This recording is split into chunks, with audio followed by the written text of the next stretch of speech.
And we are live. Hello, everyone. Welcome to the Spaceship Studio. You could be watching from anywhere around the country or the world, coming to you from a galaxy far, far away.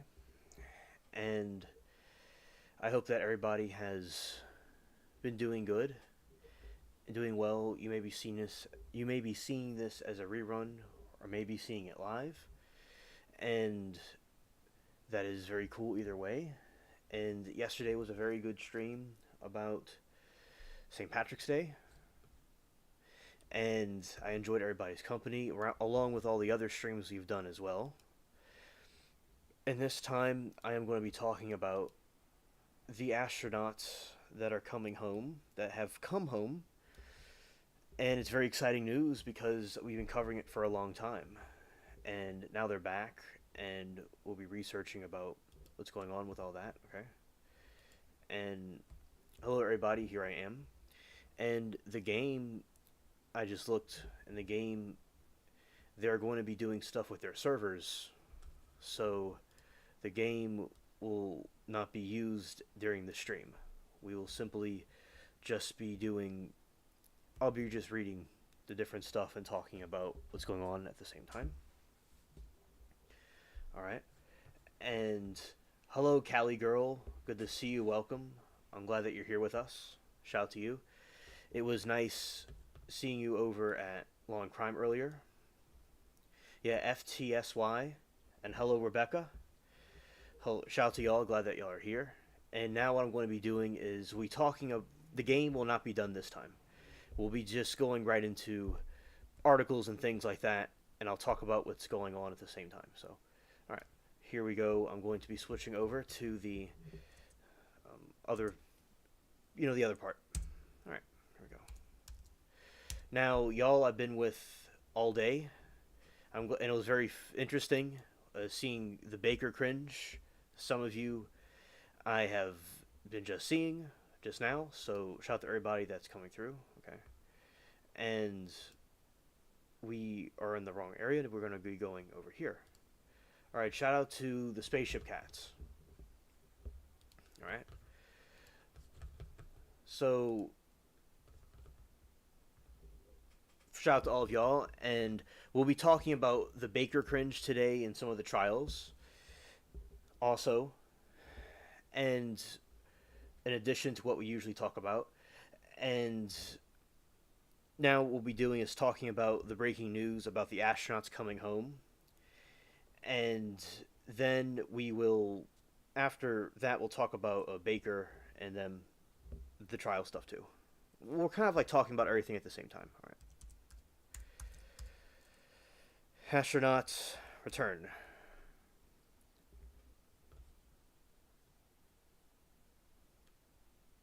Oh, okay, Rebecca. Thank you. I appreciate that, Rebecca. I have Facebook also, just for the record, and thank you for doing that. I appreciate that. All right. So basically, we have the astronauts return from space, and basically Wilmore and also Williams have been stuck in space for a very long time. And as people come through, I'll be telling them this. I may repeat this throughout the stream, as you all know already. And hello, Kathy and Zero. I'm glad that y'all are here as well. The game is out of service right now. They're doing maintenance on their servers, so we're not doing that right now. So, all right. So earlier today, I was watching the trials, and I remember seeing a headline that about rockets, and it didn't completely click, but I did see the rocket this live streamed, and also Moki told me about it as well, and I'm glad that she gave me another reminder about it. And I saw this happen as the rocket returned, and basically it's these little pods. I remember learning about it from back when I was, growing up, very little, because I was always fascinated with space. Obviously I made it into a YouTube thing, but I always was fascinated with space, and basically not the whole rocket, but a part of it, the little top part, the capsule where the people are in, comes back, and they have these parachutes that open up as the pod drops back to Earth. It's, to me, in my opinion, similar to a UFO type object you would see, and that's very interesting. There could be a correlation with that. Oh yeah, absolutely. Thank you for your link, Zero, for your Facebook. Thank you, and I'll check it out later, Zero. Thank you. And also, this is another image of the it landing into the water with the parachutes. So during their landing, there is a concern about how the water would be, but besides that, the weather was very nice and they had a smooth landing. I was watching CBS. The two ladies that were talking about how it was going into the water and everything was just going smoothly so far, just while this was happening, and they have air conditioning inside the pod, and the little opening on the bottom, that is where you have the where the I'm thinking of the word, sometimes the words leave my head, where the parachutes were deployed. That's where those little openings are on the bottom. And I remember in chemistry and science I studied about how there's different part layers of the atmosphere. It has to go down, and a giant fire, like it's a fireball as it's coming down. So you have the materials all have to be correct for them to not just completely incinerate. And there's also air conditioning in there too for them. And I guess there would be heat as well if they needed heat. Hello, Silver Fox. Glad that you're here as well. We got a little party going on. The game is out of service right now, so throughout the stream I'll be talking about this repetitively for different people that are coming through. And also, we have Alien. Do you see the new movie Hidden Figure? No, I have not seen the new movie Hidden Figure, but I'll add it to the list of movies to I'll go check it out. Let's see. I'll write it down.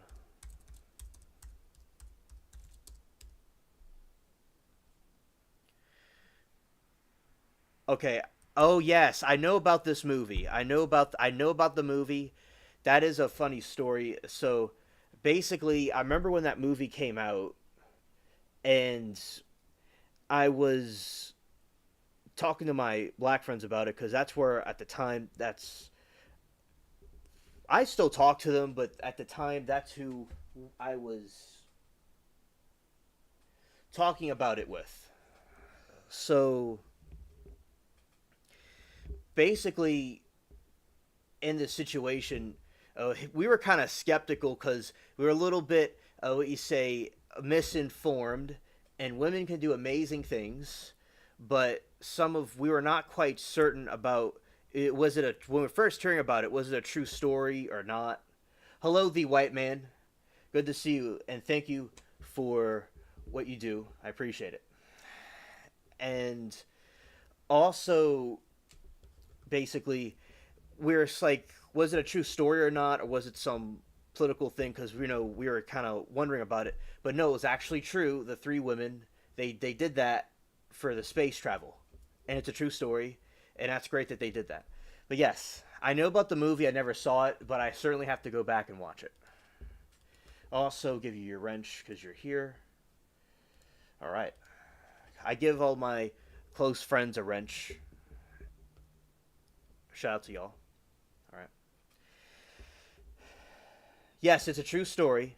It is a true story, and I guess at the time there's a lot of political stuff going on, like it is now, and we were a little bit younger, and we have not heard of things like that. As I said, they were black.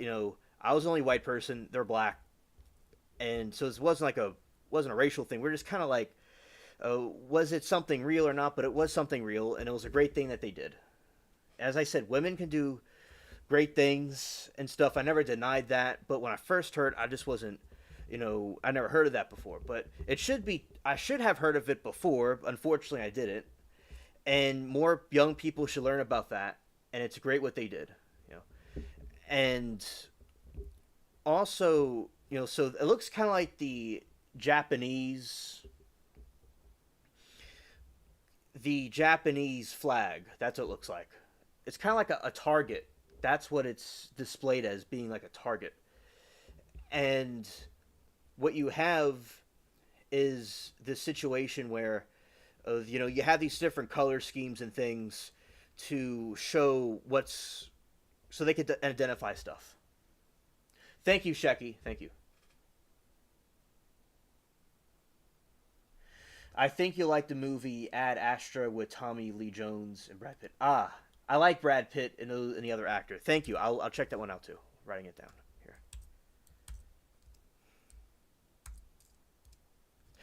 I think yes.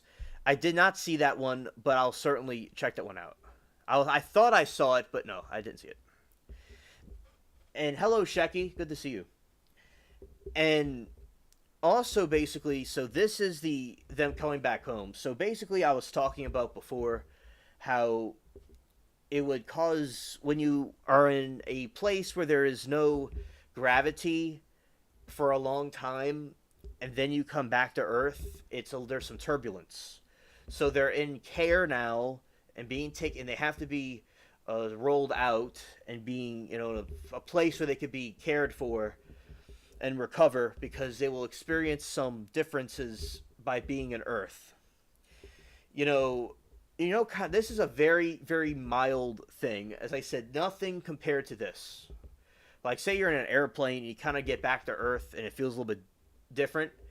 But this is times like a million or a billion what they feel being in anti-gravity like that. And yeah, absolutely. And they were stuck for months up there. And it's good that they came back, because they had a helium leak.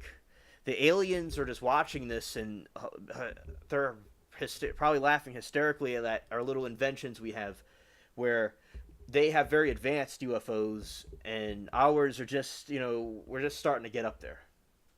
Yeah, hit the like button for Alien Spaceship. He will appreciate it. I'm Alien Spaceship, just for the record. All right, and also Eugene says hello. Yeah, hello to you, Eugene, as well. All right, so basically, you have these. That's just an example of the astronauts in the International Space Station. All right, and then you could see, they're all smiling coming out, and one of the Russians, what the Russian one was rolled out, and you can see the flag of Russia also on there. And I would like to see countries and not have wars with each other. And if we could do like space projects or things of nature, I think that would be great. If more countries, we could work together on things like this, because I think there's a lot of unnecessary wars. I think society needs to evolve away from war and destruction that's going on, because that's what barbaric people did. But now in this new age, there are nature and people to help throughout the world and space to explore. So I think that it would be good for all countries to come together on this common ground. The space suits look fake. Now, I know what you mean. I know what you're thinking.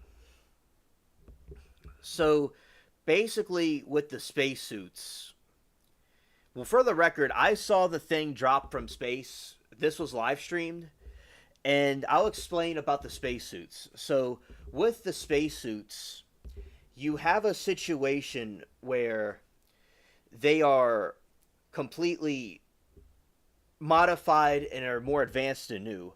For instance, back in 2020, I believe the year was. It was the day the George Floyd riots happened.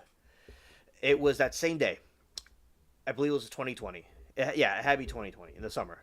They had astronauts from SpaceX come and launch into space, and I was taken back, Eugene, by the different spacesuits, because I'm growing up, and you also, Eugene, are used to seeing the really looks like one of those old diving suits that they had back in the day, the old astronaut suits. But they have modified and made the astronaut suits more different and more advanced, and with less bulky stuff on it. So it's a little bit different than it used to be. Now, I am not as shocked by it because basically, yeah, Blue. Yeah, shout out to Blue. Hopefully he comes in soon.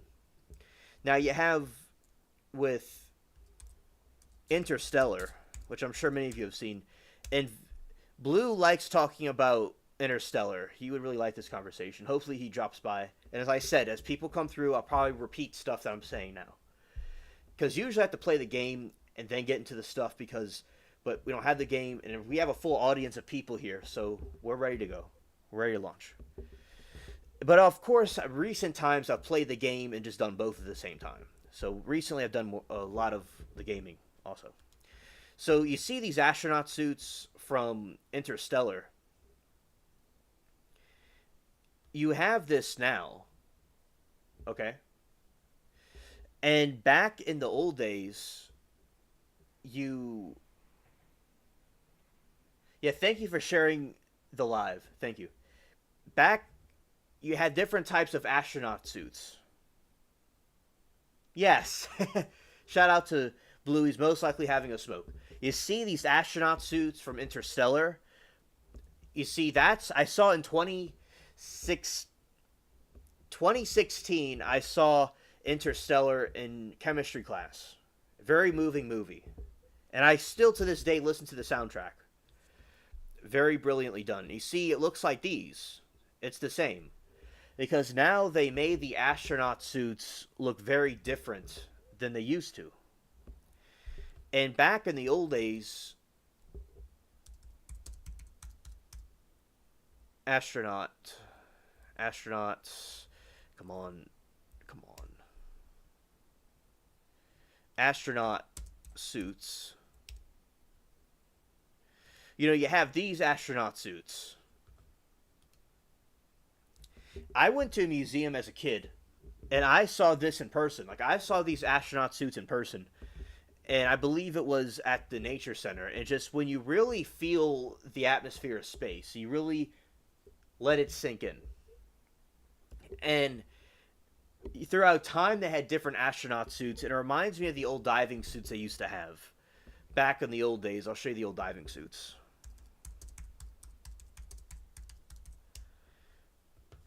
Alright, so these are the old diving suits. It looks a lot like the astronauts, in my opinion. That's what they used to look like. Y'all know this, of course, because most of y'all are before my time. But from SpongeBob and from growing up, I know about these type of diving suits.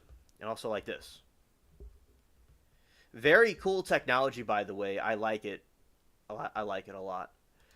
And you see, that's how these astronaut suits look. But over time, the technology evolved. Over time, the technology evolved and advanced. And now they look totally different than they used to. And for instance, we'll look at this. It says 1961, you have the gray astronaut suit. And I'm blocking the way a little bit, so we're going to make sure y'all can see it. Alright, so we're going to go... Alright, so you have these astronaut suits. You know, in 1988, you have the orange. In 2022, you had blue. In 2023, they have another type. And I'm sure they have different types of astronaut suits. But as I said, as time has evolved, their technology has advanced and they're a little bit different looking now. And that is something very fascinating in this day and age. We have. So, yeah, we could all be taken back by the technical advancements. Because back they were, primitive, and over time they advanced. Gloria, good to see you. Welcome. I'm glad that you're here. Shout out to you, Gloria. Welcome to the stream. So, we're talking about the astronauts. They have recently come back home. And we're talking about Eugene thinks the astronaut suits look fake, and I'm explaining to him about how the astronaut suits over time have evolved and changed. And, throughout the decades, they've become more advanced. Like, we're used to these. And this one specifically, you have that spacesuit, very classic spacesuit. Now they look like from the Interstellar movie. They look more like this. And this is the astronauts that have recently have come home. So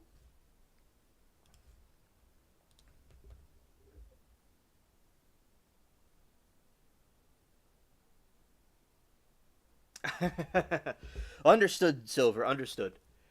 And yeah, but you see, y'all were growing up, and maybe around my age during a decade or so, or around the time I was a baby, probably, or before my time. You're a little bit older, so before my time. So basically, like when I'm explaining to y'all about spacesuits and things like that, I mean, not spacesuits, but the underwater diving suits. I'm sure y'all would already have known that already. But if y'all didn't, that's okay. Boudreaux, good to see you. Here's your wrench I forgot to give to you before. I give all my close friends the wrench.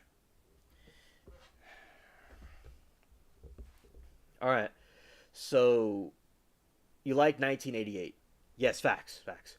Rebecca says, "Do you know how long they need to be in a decomposition chamber?" We will find out right now. All right.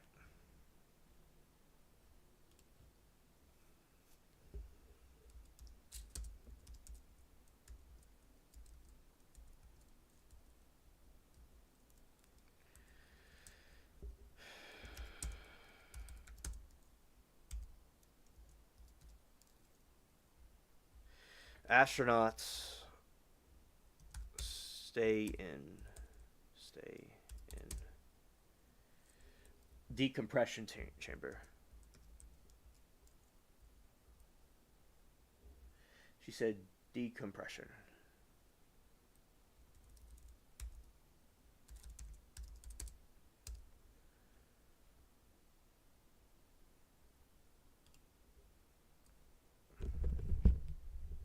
All right. You only know about underwater goggles. Oh, okay. The main reason for this is because astronauts need time to go through decompression. The same procedure can be diverse when returning to the depths of the ocean and the surface of the water. And decom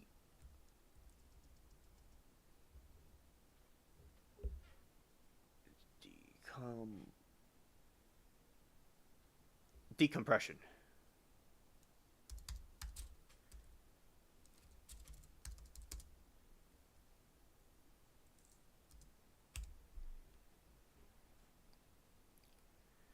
All right, let's go here.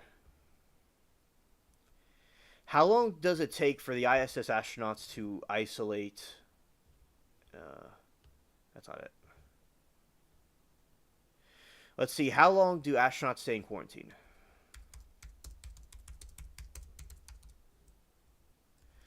Astronauts stay in to keep crew away from germs that might make them sick. Now this might be it. 2 weeks. It says 2 weeks.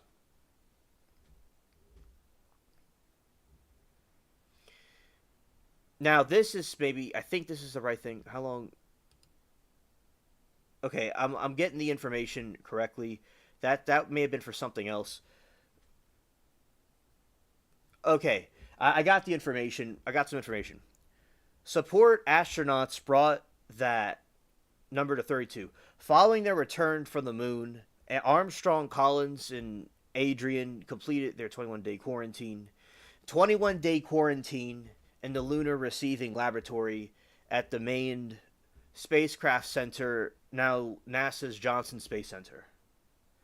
All right, 21 days. And this is something else. To keep the crew away from germs that might make them sick or germs that might bring up to the space station, they enter a nearly 2-week quarantine, first at the Space Center in Houston, then here in Florida. Just miles from the rocket will take them to orbit. That's before space.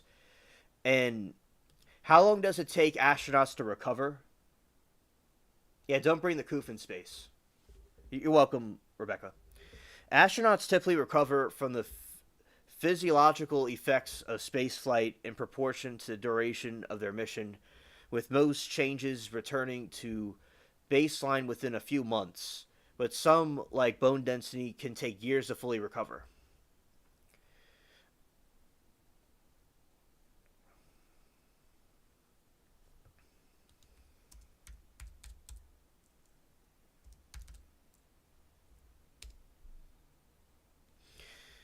21-day quarantine. So, when astronauts return to Earth and gravity is reintroduced, they begin readjusting once again, which can temporarily cause space motion sickness. Another challenge astronauts experience, especially those who spend long durations in space, is gradual muscle and bone loss. Scared.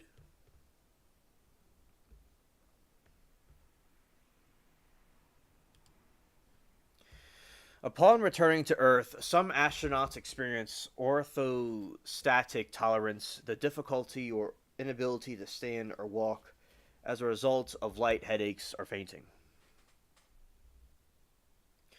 What does 9 months of space do to your body? Bone and muscle deterioration, radiation exposure, and vision impairment. These are just a few of the challenges space travelers face on long duration missions, even before considering the physiological toll of isolation. Silver says, I remember my boarding school taking a very strong interest when Armstrong, when the moon, we all stayed up and watched it. It's something I'll always remember. That is so cool, Silver. Wow. Awesome. Yay, Sheree! I'm so glad that you're here. Shout out to Sheree, the greatest mod on the internet.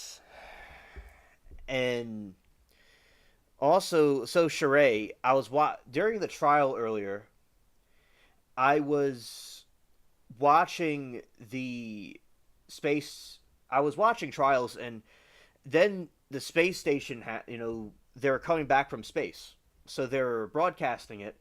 And Moki also reminded me about it. So I've recovered this for a long time, Sheree, and you've been watching the videos, and you're very interested in this coverage.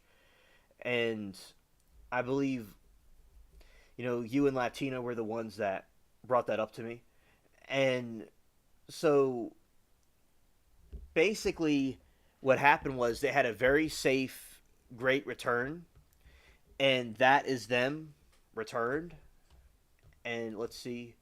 And I am blocking it, so we're going to put me down here.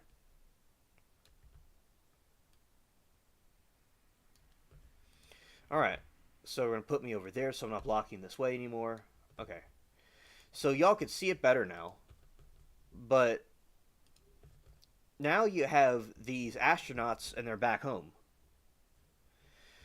So earlier today, you had this situation where the astronauts were coming through the atmosphere in the various levels of our atmosphere in the different layers, and they came back to Earth. Yes, it was amazing to watch. It was amazing to watch. Yeah.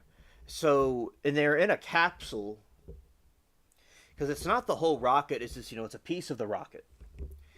And then they are brought back home, and then you have these rescue crews that come out, and you have the crane, a ship crane that helps bring them back to the other area.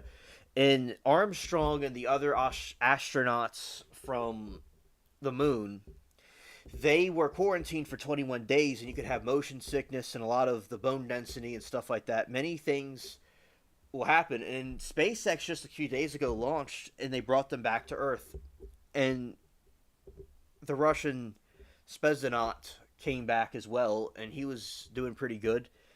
And they all were had to be wheeled out because you know you have to be quarantined, like being quarantined, and you have to be decomposition because adjusting to Earth has to be dizzy. It has to be it, coming off of a off drugs or something because it's like you're floating around and you come back. So there could be like withdrawal symptoms to it.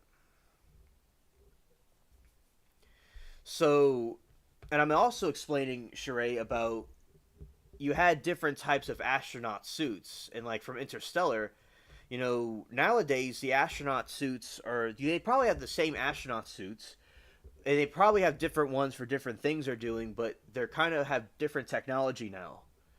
So that is something great with our advancements. So they both came back.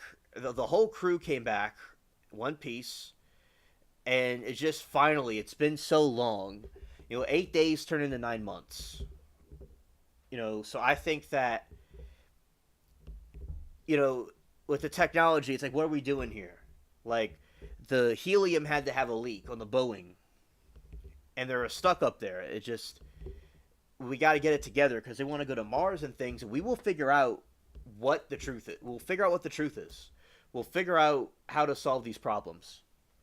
And for now, we will completely just see the mistakes and errors and fix it as time goes along. Right. And for instance, I think that an example I was showing before is the old diving suits.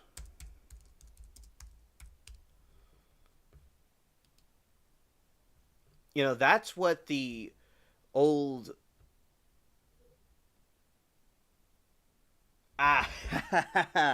Sheree. Shout out to you, Sheree. Excellent. From 8 days to 9 months is Timu timing. That is Timu timing. Yes. Scared. That's what the astronaut suits look like. I remember in SpongeBob, and also researching stuff from the past, that's what they look like.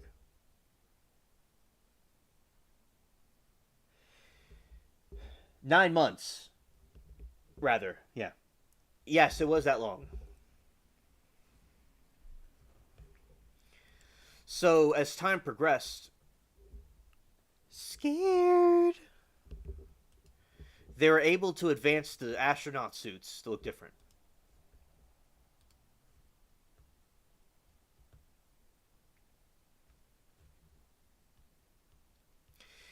And we will see this other thing right here. Let's see.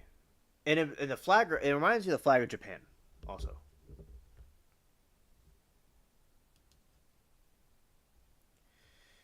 So, yeah, basically we have here, that was them, and you see that those astronaut suits look more similar to the type that we're more familiar with. Yes. And the Guardian, or look at the Guardian.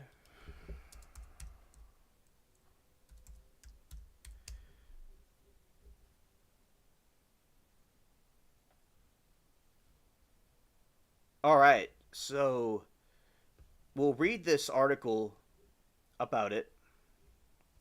We'll see how this goes with the connection and everything. Dolphins welcome NASA astronauts stuck in space back home. All right. So basically, we'll see a second about this for a moment here. Here we go. All right, is this going to work?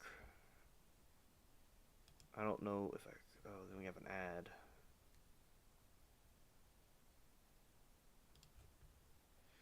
All right, so you see there. Now that is... I think this is an amazing video. And that is the pod, the space pod that came back. And you had these dolphins that were welcoming them as they were returning. See them in the water.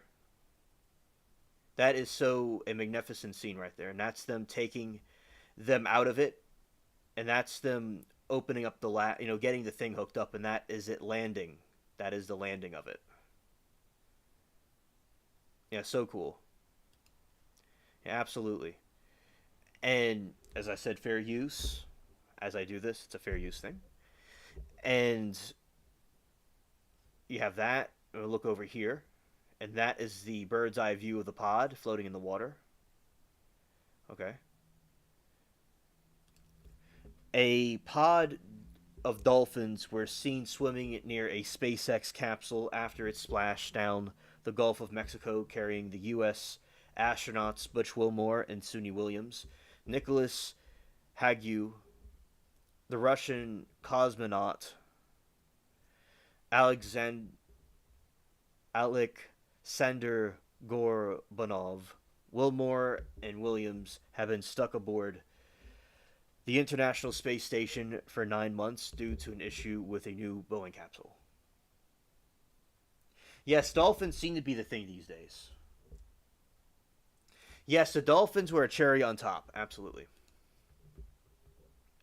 And I did a video recently of so the story is one of the people that were viewing the short I made of the full moon with clouds. One of them was saying that the clouds look like the dolphins around the moon. Hello, Michael, and here's your wrench I forgot to give to you before. All right, hello, Michael. Good to see you.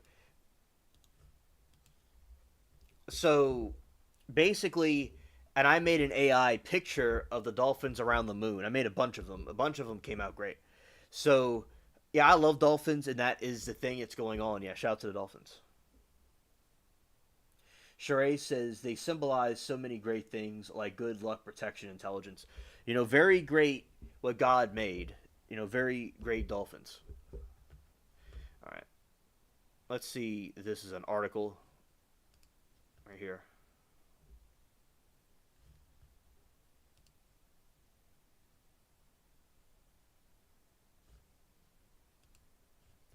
All right, so here we have some coverage from 20 minutes ago.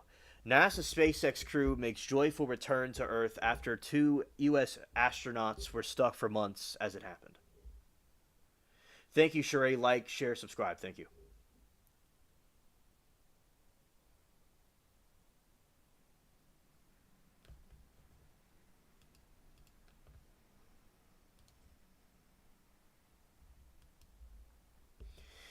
Yes, and also, amen, Rebecca. And we talk about the Titanic here all the time. Titanic is something I love talking about.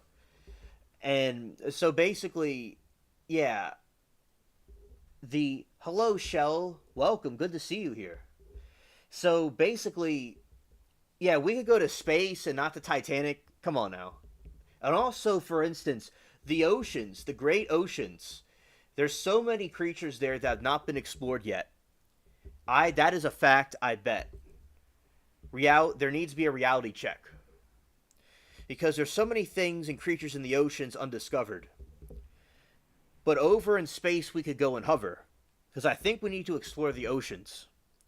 And I think we would all benefit like getting a token. So, this is what I think. I think that with the ship, the Titanic, I think that you could go to the space, but with a Titanic, it's like, for people to go underwater that deep and walk underwater and touch the Titanic or retrieve things. I know. We need to get with the program. As I said, the sea should be explored. Shell, you are not wrong. You are not wrong about that. There are very spooky things down there. For instance, I was doing a video about which some of you have seen and some of you haven't, and y'all can check it out if y'all are interested at some point later. So I did, and I haven't done this in a while because I have to update my software that puts audio in a film on the computer. So like, say if I could still react to a video and play the audio out loud, and you could hear it through the microphone, and it sounds fine. But for it to be all inside the computer, I have to update something with the software. I have to update. So basically, I but I could still have done the reaction videos without the software. I just have been doing other projects. But I would do these reaction videos to things from the deep ocean, the deep sea creatures. In Shell, there are very spooky things under there.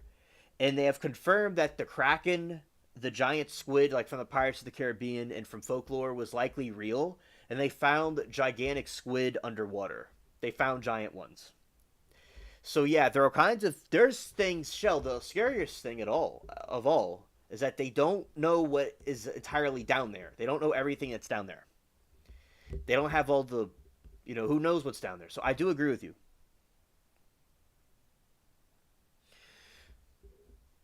Silver, we will talk about the implosion. Absolutely. So Stockton Rush and I did a whole stream about that, but we will repeat it over and over because as we did not have such a big audience as we have now. And I did this stream late at night where 99% of people were sleeping because I do late night streams. Now I do early streams. So, so y'all could be here and chill with me.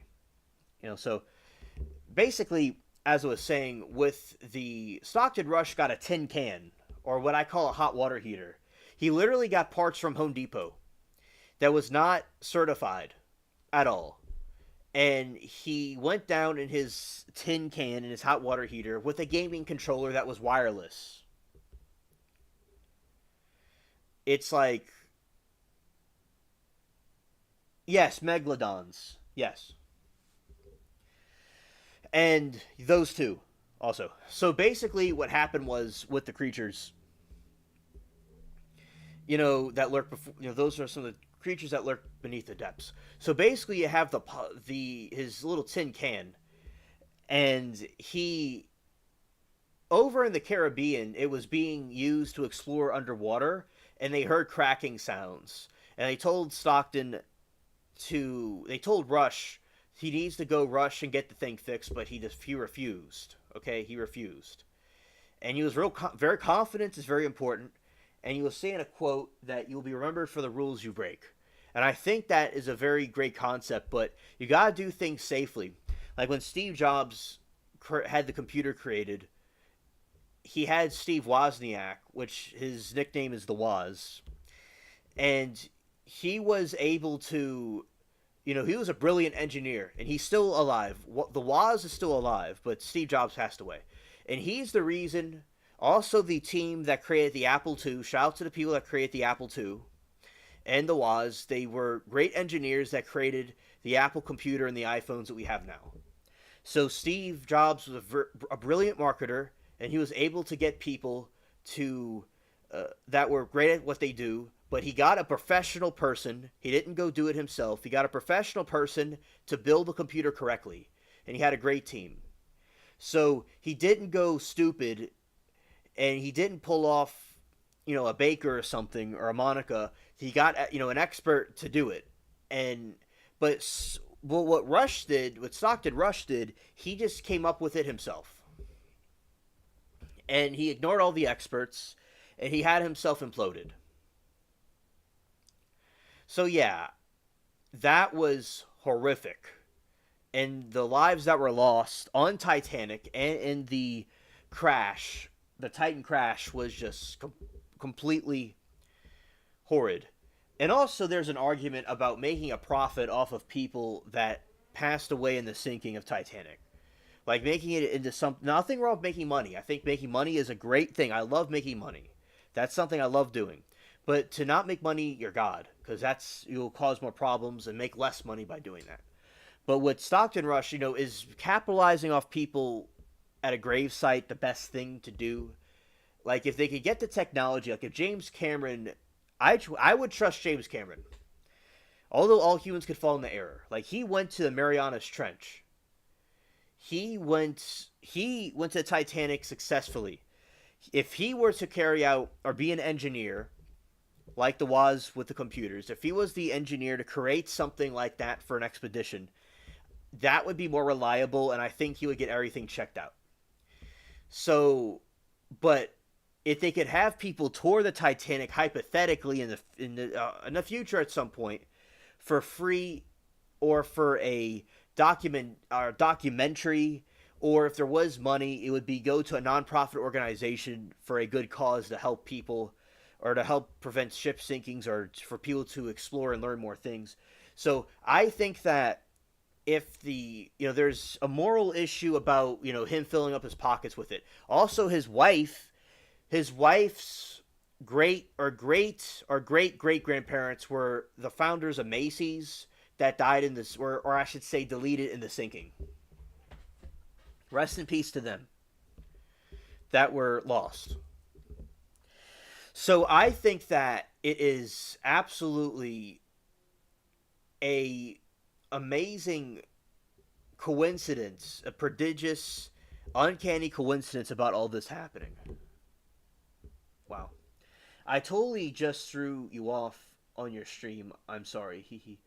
Well, Rebecca, I understand that, and that's okay, because it is in the same realm of topics, because we're talking about the astronauts that returned back, and I wanted to talk a little bit. I chose to talk a little bit about the Titan, because we're going to talk about it in more detail. But what I just said in more detail, but I wanted to just give you all a little brief summary about it because I had to. Okay, it's just there's people here. I don't know who's going to be here in 30 minutes. Some people might have to go to sleep or something. So I wanted to just tell you all before we have to go. So anyway, now going back on topic, because we had Rebecca and everybody throw us off, but that's not everybody, but some people, we got derailed, and that's great. That's fine. I'm all for it. But now we're going to be taking the ship. I'm going to take control back of the steering wheel, the pilot's wheel of the ship, and we're going to go right back to this topic. All right. Scared. All right. So from 31 minutes ago, here's an update. We're wrapping up our coverage of highly publicized and very politicized return of NASA astronauts Butch Wilmore and Suni Williams, who ended up staying on the International Space Station 9 months after what they thought would be a mission of less than 2 weeks. Here are the key points. And one thing that was going around is allegedly the Orange Man DGT and Elon were saying that it was a political thing by the Joe Brandon, or those that may have been triggered what I just said, understood. But what I'm referring to the former President Biden. Basically, we're saying that they kept him in space on purpose for political reasons. I personally do not think that's true. I think that the former president was more concerned about eating his ice cream or something, or hanging out in the basement somewhere. And as I said, maybe offending some people, okay, but I'm just realistically here. He was an older man, and we could all agree on that, okay. Even the Democrats even got rid of him and put the Kamala there. So I mean, everybody can everybody thought he was a little bit older to do it, and not all there, right? So I do not think that was done on purpose by Kamala or by the Joe Brandon, or the Joe Biden, President Biden, former President Biden. And basically, I think that it was an error of bullying that caused the problem. They were just being, there was just some error that they did not map out, something they didn't calculate right, or some unknown perceived problem that arose. It was not, I do not think they kept out on space on purpose. If they're kept on space on purpose, in my opinion, what Wayne and I were talking about was that basically they would do it for an experiment to see how people 9 months in space how they would fare out by coming back. They're trying to bring people to Mars, so maybe they did that as an experiment, a conspiracy theory, a sick experiment about that, about how people would be in 9 months in space. But as I said, and for people that are political, that may not call him Joe Brandon, I'm not necessarily even trying to hate on him or anything. I'm not trying to be political. It's a nickname the young people say about him. So former President Biden, as I said, I don't think they kept him up there on purpose. And and as I said, I say this politically neutral. We are political here, and we talk about politics here. And many of you know what I think, and it's okay to talk about politics here. Just keep in mind, there's people that have very polar opposite political views here. All right, so it's a little bit more spicy than it would be over on some other channels that we are on. But anyway, politics is okay, and not even hating on the former president. I just do not think he was responsible for keeping them in space or Kamala. I don't think either of them had anything to do with that. That was just an error of Boeing. So I would have to disagree with DJT. If him and Elon said that, I have to disagree respectfully. Okay. And also, more like he probably didn't even know what was going on. Yeah, I don't think he knew what was going on with it either. I'm not, I don't think. I think there were, you know, no. So basically, I think that he was innocent on that. And I think DJT was, as I said, incorrect, you know, for, if he did say that, I disagree with him. I don't think that him or Kamala were responsible. Shell says, perhaps Doge followed the money. Who got what for them for being up there for so long? I don't know. Yeah, maybe Doge found something.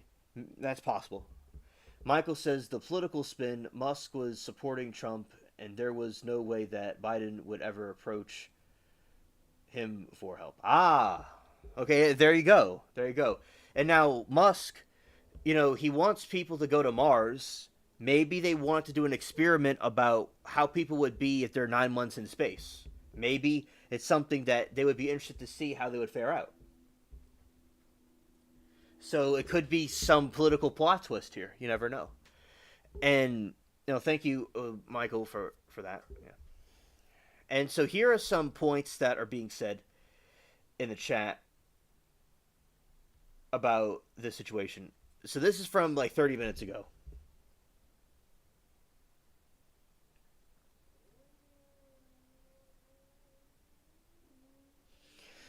Hello, Miranda.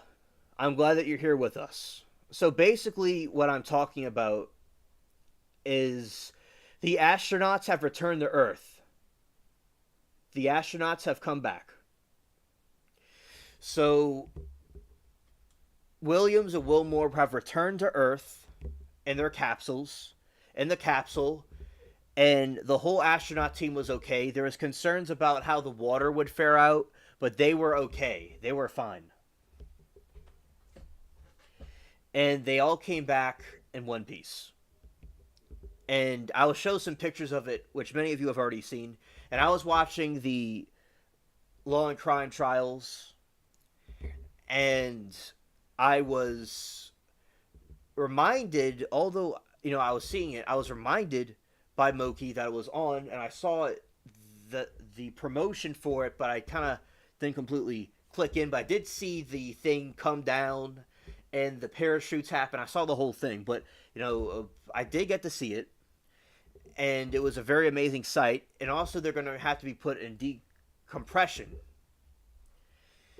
And basically, with decompression, they have to be there for at least 21 days, maybe 2 weeks, and fully recover and adjust back to Earth.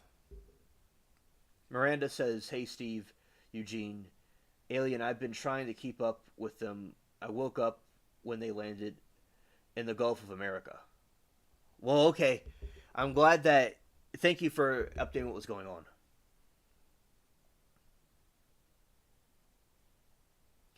Oh, I did not know about the Dust Bowl. I'm all ears. And we'll look into it. It looked majestic when falling toward the water with four chutes. Oh yeah, show. It was majestic. It was an iconic sight. Absolutely. Absolutely. SpaceX capsule holding the two astronauts, as well as the NASA's Nick Hague and Russian cosmonaut Alexander Gorbanov, splashed down successfully of the coast of off the coast of Florida about 5:57 p.m. Eastern Standard Time on Tuesday. The capsule photogenic landing on an exceptionally calm sunny day was capped off with the appearance of several dolphins who swam around the bobbing spacecraft. Richard Lobscomb's, I may have pronounced that wrong, detailed the account there.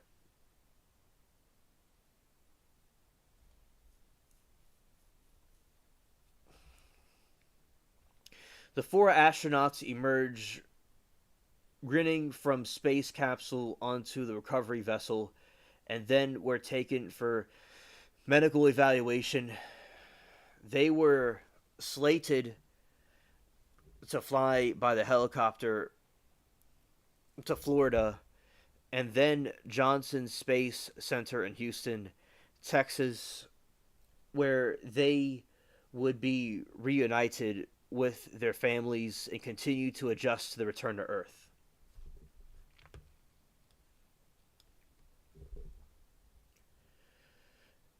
It's only technically the Gulf of America on Google. Miranda says since their landing, apparently there's been a huge Dust Bowl storm here in North, and not North, but New Mexico. Outages, red dusty skies, illness is weird. Oh my goodness! It sounds like the apocalypse is going on. Oh, that's crazy. Thank you for letting us know. And also, Rebecca says, Alien, my BF, is also chatting too. Oh, okay. Okay.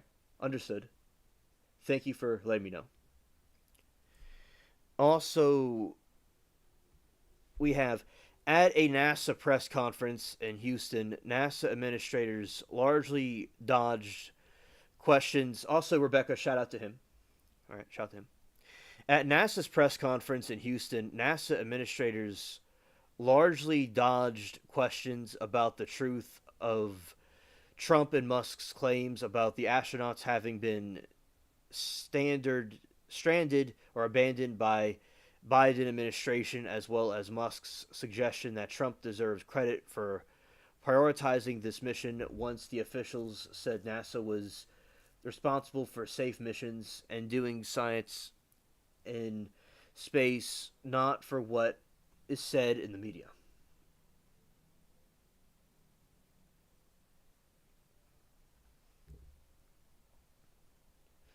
True Crime says I got to go watch the video on that. Oh yes, yes. Michael says, Miranda, you are getting what we have had in Las Vegas for the past few days. Expect a lot of wind. Michael, I agree with that. Who tells the astronauts good luck since love just living there's evil. It's evil. Okay, understood. Rebecca says the last two comments were from the BF. Oh, okay, Rebecca. Okay, understood. Well, I'm glad that he is watching and shout out to him. Awesome. All right. And also, but NASA officials did emphasize they saw value in the working with multiple private contractors, both Boeing and SpaceX, to transport astronauts to and from the International Space Station, and Boeing, despite problems with the previous mission, remained committed to its space flight program. The Guardian's Michael Sanato had an inside look on the NASA's workers concerning the coming cuts. At the government agency, in the role of Elon Musk's currently the most powerful member of Trump's administration, who also owns SpaceX, a private space company, a major government contractor.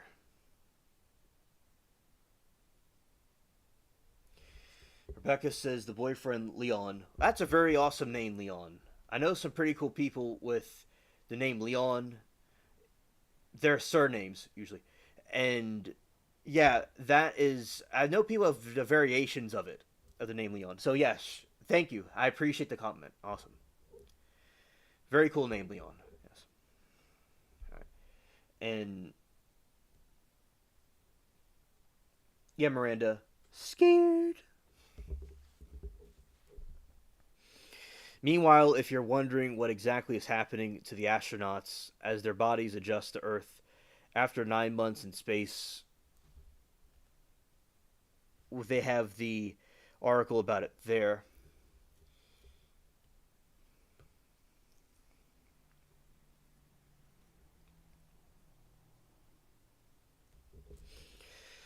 Why had NASA not pushed back more emphatically against the use of astronauts as political pawns by prominent space contractors against the fictitious narrative that was woven around this mission, particularly since these space missions are actually funded by the public? A British journalist from Times asked, "Our job at NASA is successfully and safely to fly these missions. We fly it with the laws of physics, and we fly with commercial partners. Oftentimes, there may be information out. The press, it may not exactly be what happens. Our job is the missions." Joe Montalbano, Deputy Associate Administrator of NASA Space Operations Mission Declaration, said, emphasizing that NASA wanted to focus on completing its important scientific research they do in space.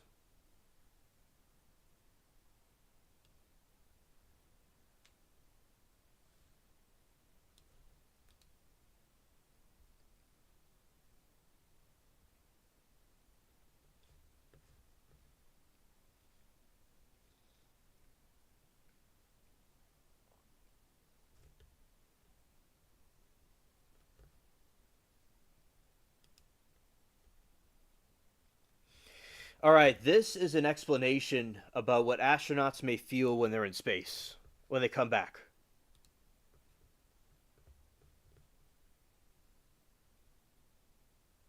All right.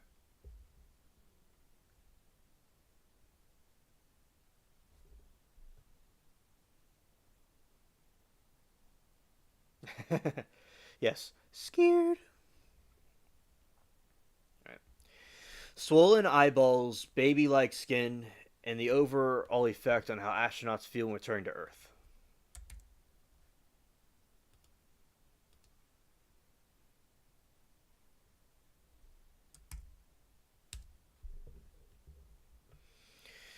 Swollen eyes, like the skin, an overview effect on how astronauts feel when they return to Earth. As Barry Wilmore and Suni Williams prepare to come home after their unexpected 9-month ISS stay, here is what they may experience.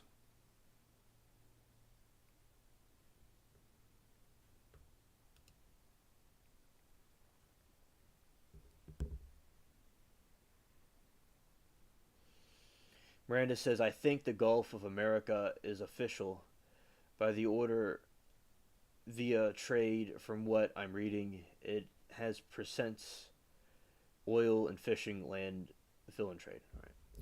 We're going to talk about what they will feel when they come back.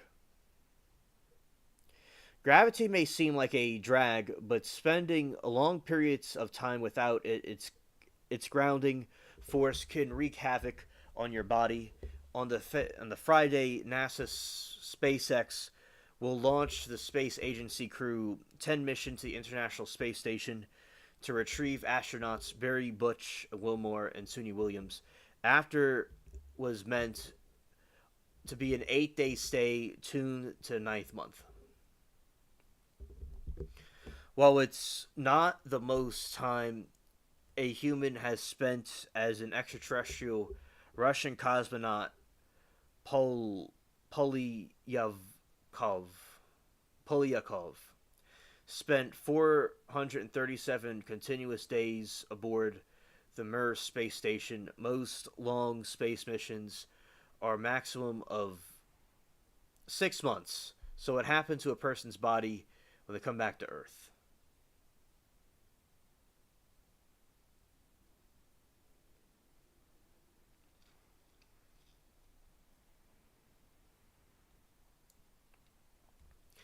The lack of gravity causes the significant and irreparable bone density loss. It is also caused by muscles to waste in your arms, legs, and trunk and elsewhere, including your heart, which, because it does not have a pump blood against gravity, has to work much less hard.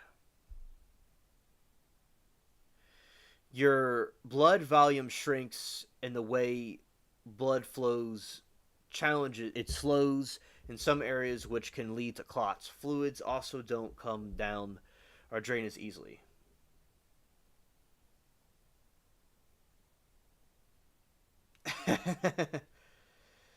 True Crime says she's going to space. Yeah, but Dro, I wonder how it affects mental health also.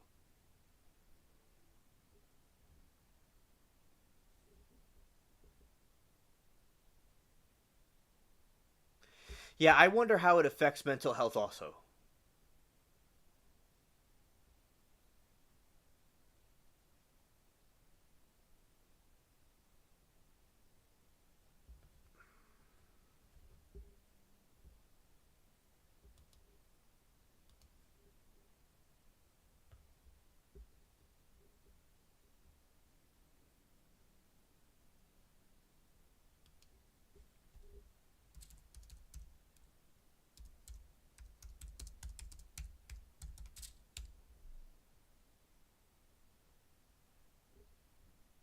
All right, we're back. I've returned. All right, so basically what happens is you you have a situation where the astronauts will their bone density changes. Yeah, the bone density changes. The the eyes and everything, it becomes different, and there's a culture, there's like a shock that happens, especially with gravity. If you're not with gravity for a long time, it'll certainly cause you an adjustment problem, so they can feel dizziness and sicknesses. And also, I'm sure the mental impacts are insane. I'm sure the mental impacts are insane as well.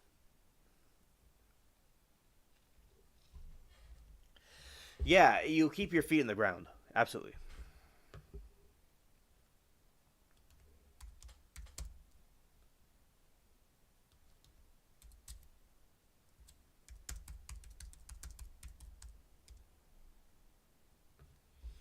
Upon returning to Earth, some astronauts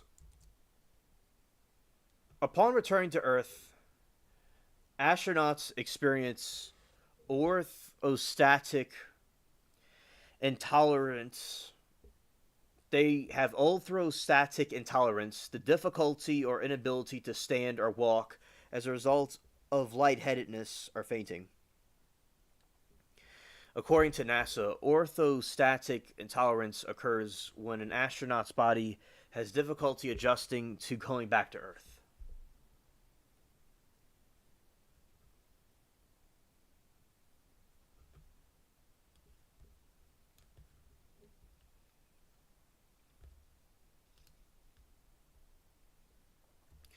The pair may struggle to walk, become dizzy easily, and have bad eyesight, as built up fluids in their eye and their head can change the shape of their eyeballs and make their vision worse. Astronauts returning to a non-zero gravity, also, yeah, amen, chat, amen. Also cause some unusual side effects. Duffy told the outlet.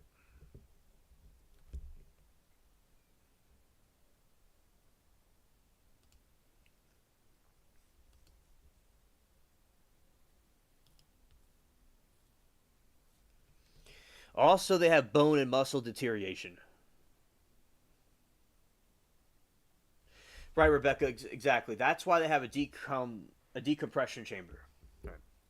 And to avoid the bone and muscle deterioration that occurs in zero gravity. Exactly. Yes, that's precisely the reason. Yeah, oh no, I understand. Also, it's probably very nauseating.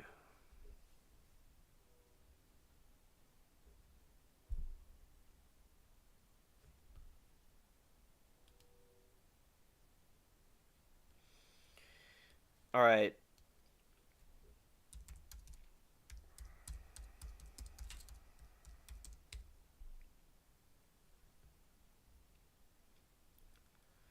astronauts land.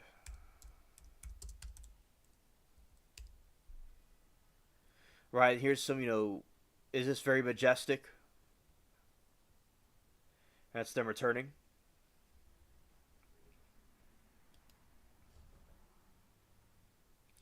It's very cool. And as I said, it looks like an alien space thing. It looks like something from like an alien capsule.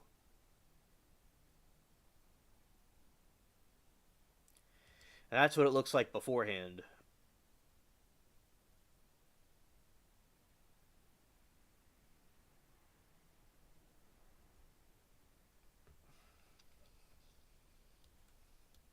All right, let's look at the X 33.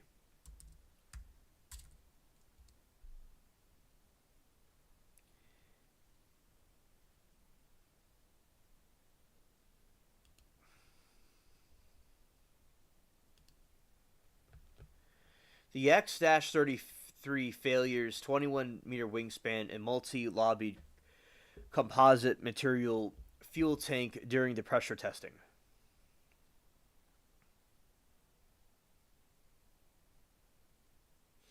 Was a purposed, uncrewed, subscale technology demonstrator suborbital superspace that was developed for a period in the 1990s.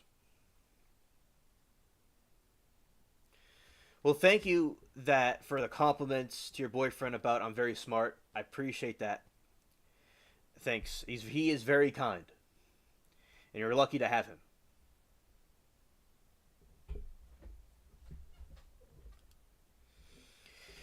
The X-34 will be an air launch aircraft approximately Mach zero point 0.7 and 38,000 feet altitude. An onboard engine will accelerate the vehicle to speeds above Mach 7 and altitudes of 250,000 feet. An unpowered entry will follow, including an autonomous landing. Yes, like scuba diving, very scary stuff, right? Well, good night, true crime. Thank you for chilling with us for a little bit. Boudreaux says they would have to be very passionate and committed to go through all that. Yeah, I believe that it's good for people to pursue things they're passionate about because sometimes when you're doing something and it fails, unless you're either very disciplined or you are very passionate, either one of those two things, basically that's how you would succeed by being passionate. Oh, thank you, Rebecca. I'm glad that y'all are lucky to have me. Well, thank you. Thank you. So you have that. So that was a concept, and he was also talking about the OV 65.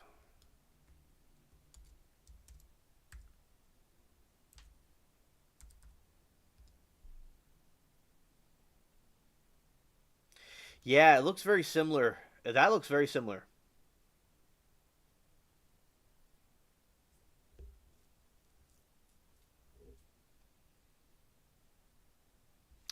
All right. Yeah, so that is the news about the space, the people in space. They're coming back. All right. And now what I'm going to talk about is I'll talk about Monica and Baker Cringe. We're gonna have some Baker Cringe.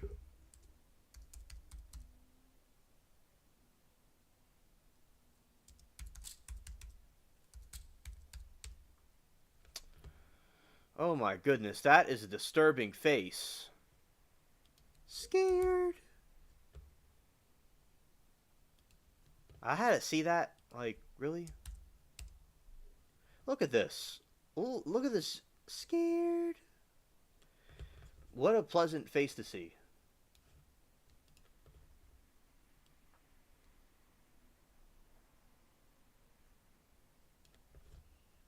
Scared.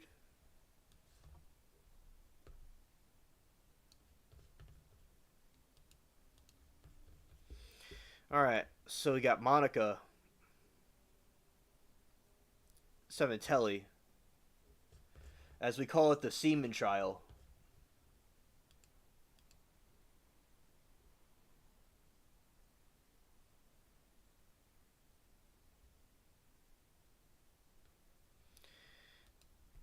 Baker.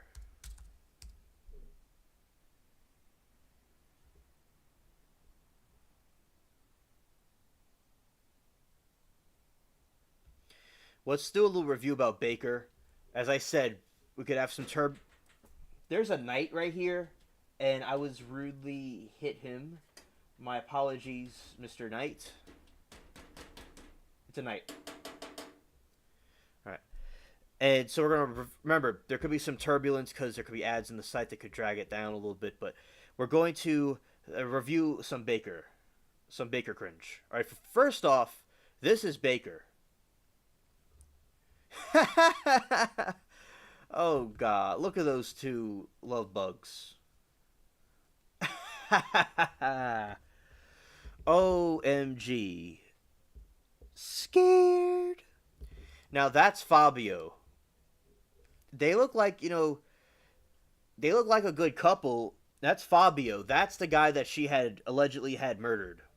To go with Baker, the saggy, about to say things kind of a little bit graphic. So everybody just, viewer discretion's advised. I'm about to talk like a sailor, right? Baker, he's a saggy, STD ridden, more hideous than an ogre's ball sack. The back of a ball sack. Well, that looks more attractive than Baker. Not the guy in the picture you see, but this dude right here. Or Baker, this guy. This guy's the ball sack right here. This dude was a very nice gentleman right here. And they look like a great couple, and it was a shame what happened. A shame. Alright, Shell. So, Shell, all day long, I am watching the trial chat, and I have a lot of people in here, and people in the channel are my fellow trial hopping pirates. And we're talking about this case. So, Fabio Cementelli, a very well-known, intelligent, great hairdresser. I'm talking like an idiot. A very successful hairdresser in Hollywood, in the West Coast in California, which is that guy right there, was murdered. And this skanky, saggy, no good for nothing, hoe on the street was cheating with Baker. And she had Baker allegedly and Austin, which is an autistic special. Nothing against autistic people. I kind of rock back and forth, right? So that's kind of an autistic thing, allegedly. So I'm not going against autistic people, but this autistic black guy that's bald, and he was real like a Dumbo, and he like went along with Baker's plan to help murder Fabio, and she's pleading innocent. Yes, Michael's a trial hopping pirate. Arg. Rest in peace, Fabio. He definitely didn't deserve this. Absolutely. Absolutely. And also, so that is a summary of the case, and that's Monica. She's all disturbing looking because she was in prison and not like she didn't have to be that. Like she could have been this, or she could have been that right there.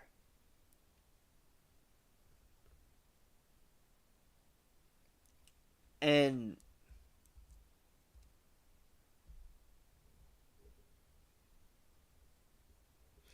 Also, this is them in custody. Yeah, you got it right. Callie is trial Jalen Hopper.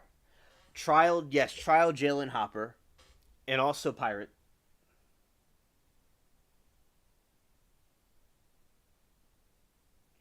Silver, Jay and I, G and I, GSI and I were talking about it,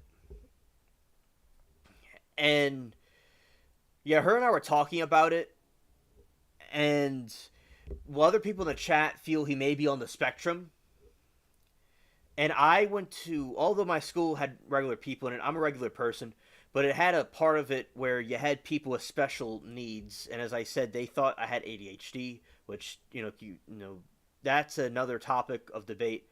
But basically, it was a school of normal people, so I have a lot of experience with people that are special, or people that are very very brilliant. People can be very brilliant, or people that are on the spectrum. As I said, I'm not putting anybody down. Well, thank you, Budrow. And the channel is called Law and Crime Trials, is what we're watching right now, and Law and Crime Network. I'll link the channels for y'all to join. Yeah, so that's basically what's going on with, you know, we think that he's autistic because he didn't say no. He went and along with what Baker wanted to do and blissfully following him. And he wasn't able to think for himself.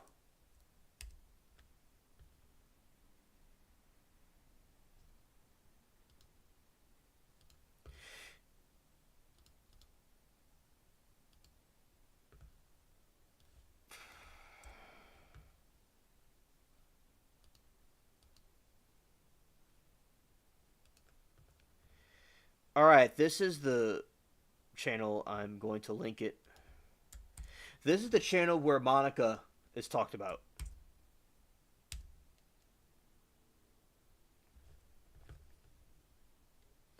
They have another channel called Law and Crime Network, but they haven't really been active lately.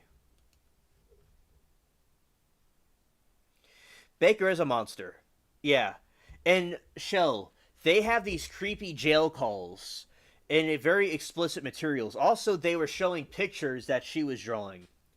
And if I got it wrong, one of them was drawing. And that basically her with a blindfold on, viewer discretion is advised. Brace yourself. That she had a tattoo of Master on her thigh and the drawing with a blindfold for Baker. And she was talking about being dominated by Baker. She was talking about like she had this perverted picture of these naked women by a pool, doing sexual things. I should say doing spicy things, rather. And she was fantasizing about Baker, and they had all these phone bleepule, these set bleachule conversations on the phone. And the prosecutor nailed him and grilled him and stomped him in the wine. And a lot of people think she's too harsh.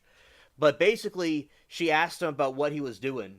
And he said, when she was talking flirty on the phone with Baker in the prison. And he said, we're just jailing.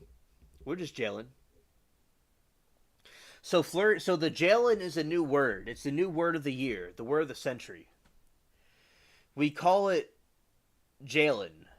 So like when people are like being spicy on the phone, they call it jailing.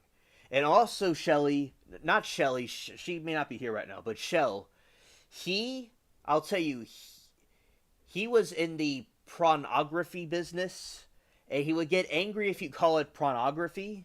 I said prawn, right? And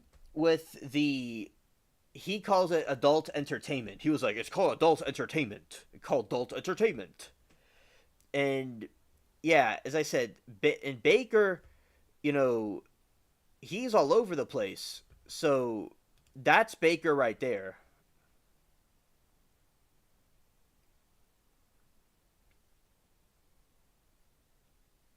All right, Eugene, good night.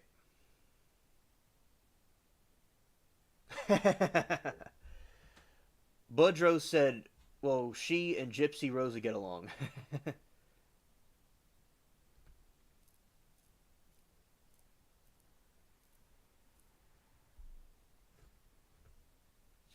Jailing.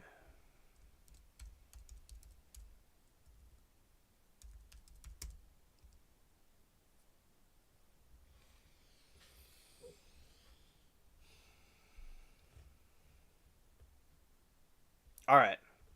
Now, as I said, there could be extreme turbulence possibly. Everybody brace yourself. We're going to read a little bit of article about this. Spicy prawns. Yes.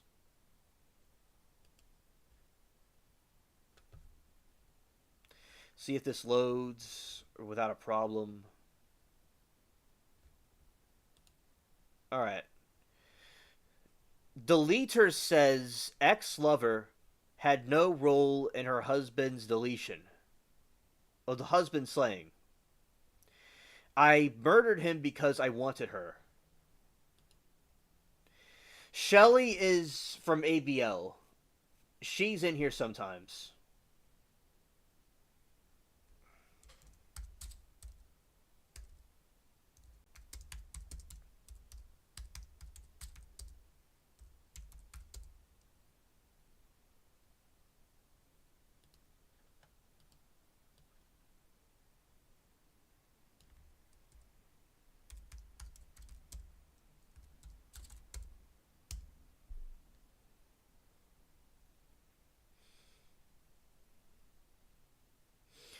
All right, so Deleter says ex-lover had no role in her husband's deletion. And the husband slaying, I murdered him because I wanted her. So he's trying to convince the jury that he deleted her. He deleted her husband because he wanted her and she didn't have anything to do with it. The question is if she was involved or not.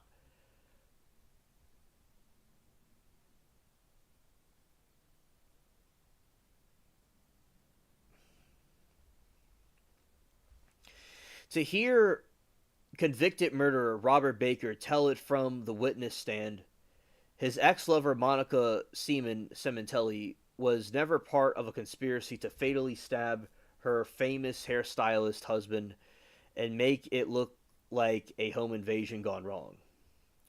Quote, I murdered him because I wanted her, end quote, Baker told the jurors recently in the high-profile Los Angeles murder trial. She had nothing to do with it. The Star defines defense witness testified before a packed downtown LA courtroom.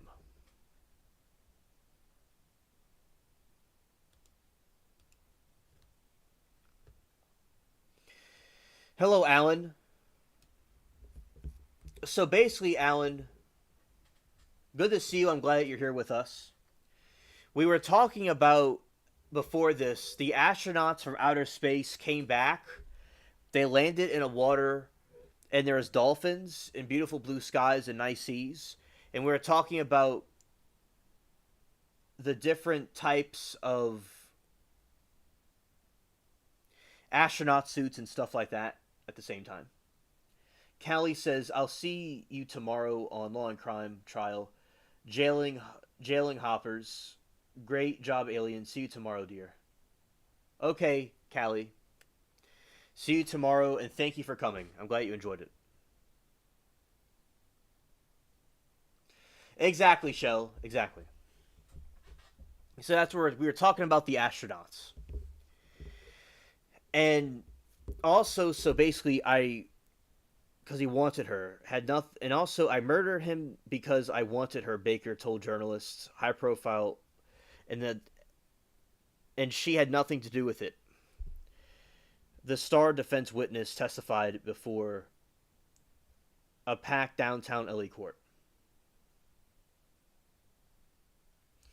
Monica Cementelli has pleaded not guilty to the charges of murder with special circumstances and conspiracy. Yeah, shout out to the Dolphins. The reason he deleted the husband of his ex-lover Baker said was because he was fed up with sharing her and living a life of secret laissance. I may have said that wrong. I know the word, but it's difficult to pronounce. Laissance. Baker is not serving a life sentence without the is now serving a life sentence without the possibility of parole for deleting Fabio. Yeah, shout out to the Dolphins.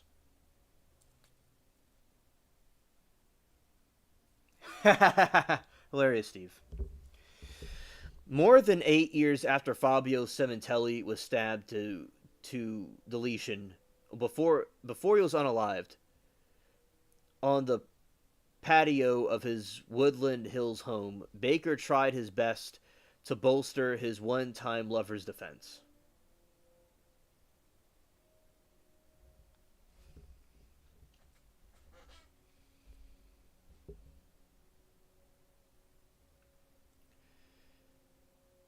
But under the cross-examination by Deputy District Attorney Beth Silverman, Baker struggled to explain why he has provided multiple versions of the murder, including statements on several page letter he gave to Monica Cementelli after he agreed to plead no contest on to the January 23, 2017 murder.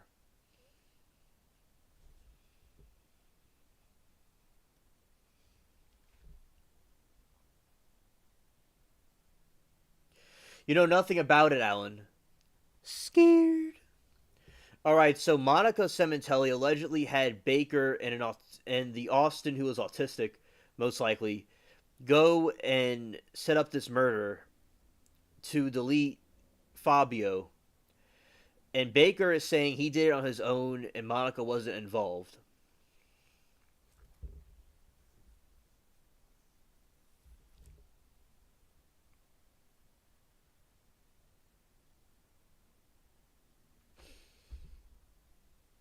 Also, basically, he went and did this crime, and because of the timing, he knew when Fabio would be alone on the patio.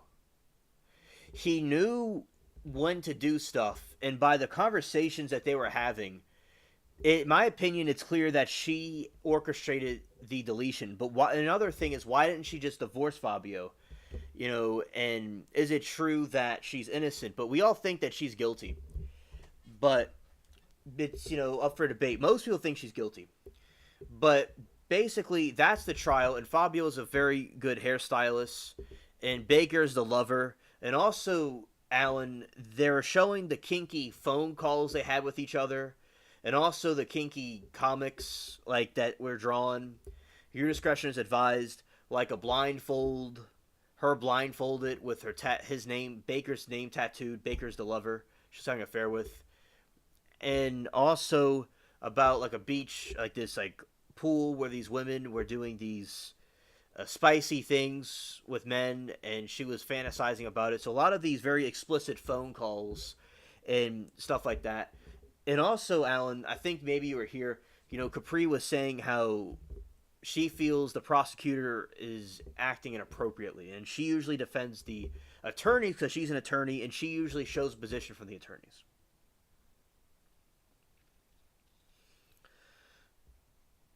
So that is a summary of the case. And I made a sound effect of the dolphins around the moon. Yeah, rest in peace to Fabio. Remember the dolphins around the moon? And basically with the dolphins, they are very beautiful creatures. And I like making sound effects about them.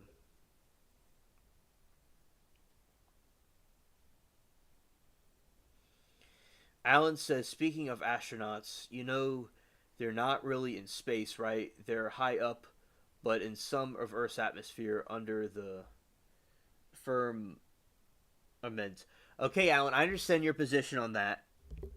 About your theory about how space works. I understand your position. It's noted on the record. All right, Alan, you're welcome.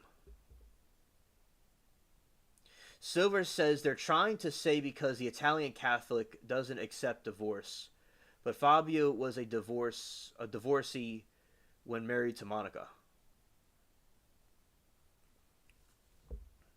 Ah, okay. Yeah, but okay. Murdering someone is not a Catholic thing to do, though. You know, But I will say this about divorce. In the Bible, Jesus was. Now, remember, I want to be clear about divorce. It doesn't matter if you're Catholic or Protestant. I believe, with divorce, there could be exceptions depending on the circumstances. But usually, the Bible itself says that people shouldn't divorce. So it wasn't something the Catholic Church made up. It's something they got from the Bible, just for the record.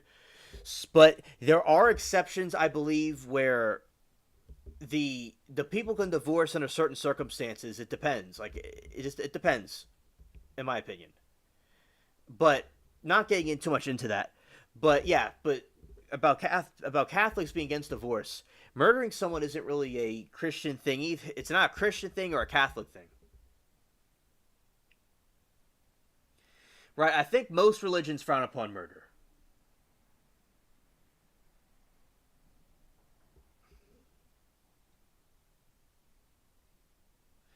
Yes, Shell, I agree.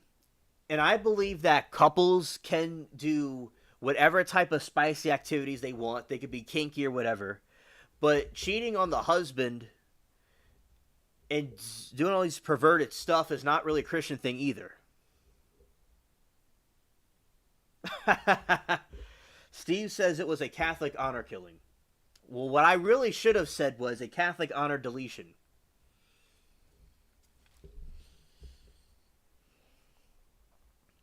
You have repeatedly changed your story to fit evidence in the case, correct? Silverman said. Baker acknowledged that he had tried deliberately to cover up the identity of an accomplice. Christopher Austin, quote, I lied about the second person, Baker told the prosecutor.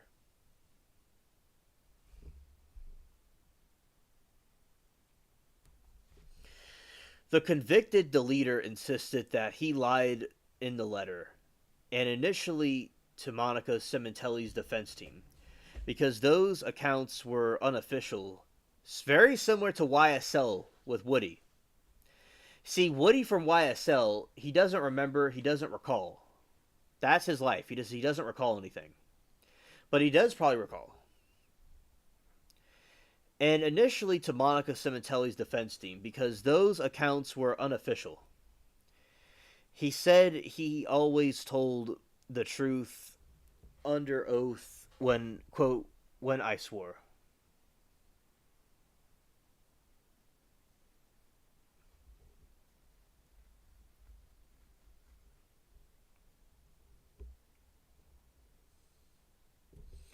Steve says he wants to cuddle a giant big bear.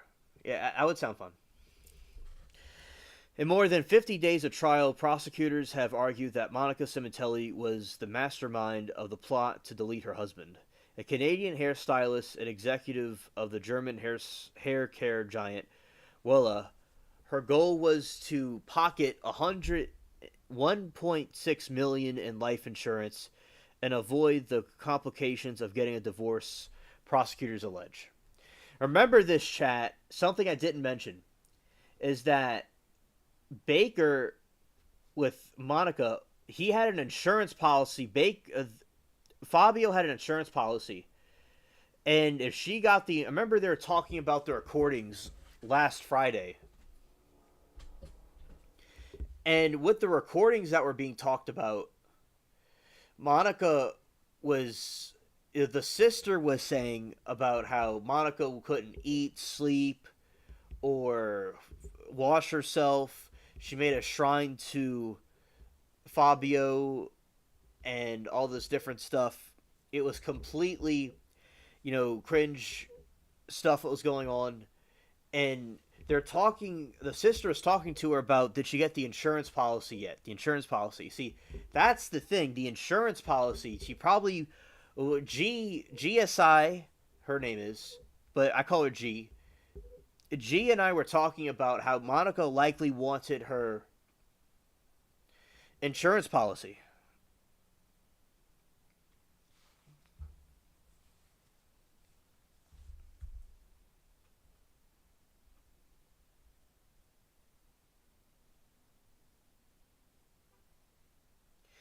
Baker was financing them cops.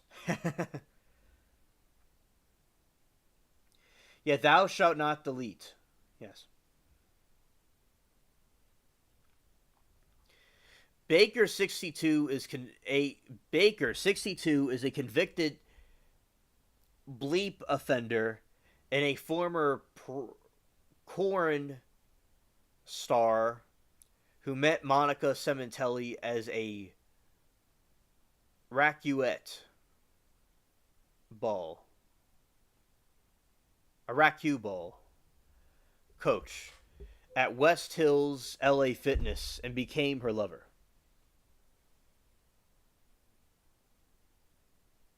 Fact, Shell. Love is a choice. Relationships take work. Amen.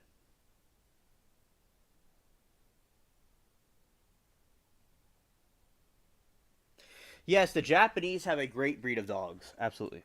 I agree.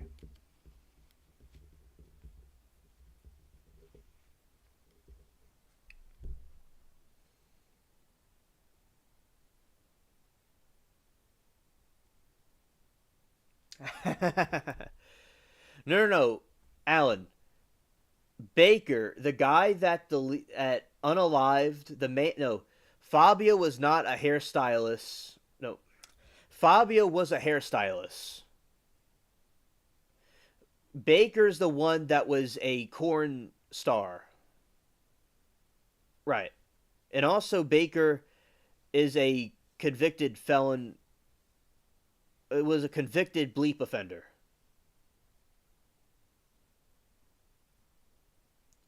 All right, Rebecca, you and Leon have a great night. Thank y'all for coming. Peace.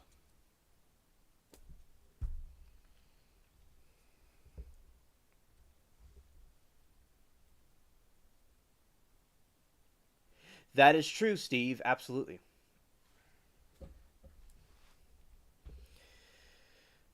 Asked by Silverman to explain why, on the day of the murder, he said Monica Cementelli both deleted the encrypted Viber app on their phone. Baker answered, it was glitchy. Following their arrest, their pair was overheard discussing a phone and messaging app, and whether authorities could break in and read their messages. The aftermath of the slaying.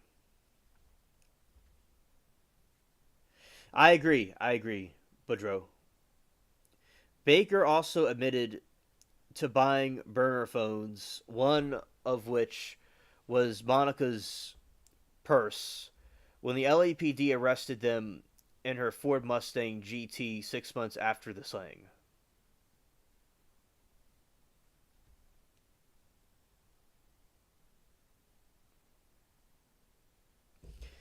Shell said, I met the romance novel cover, Fabio.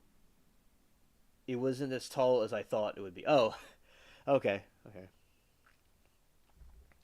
All right, this is the mugshot. This is the mugshot of Baker.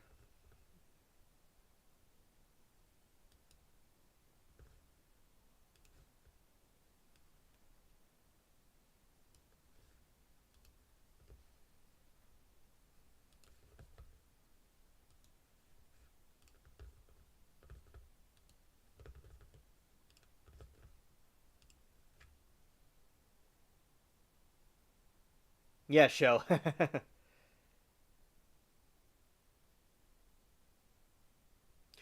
right, so this is their mugshots of Monica and Baker.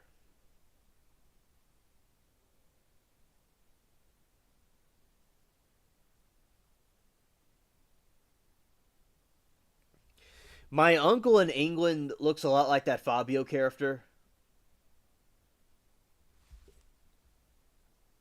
I think that you're talking about the long hair. My uncle looks like that guy. Like he has the long hair like him.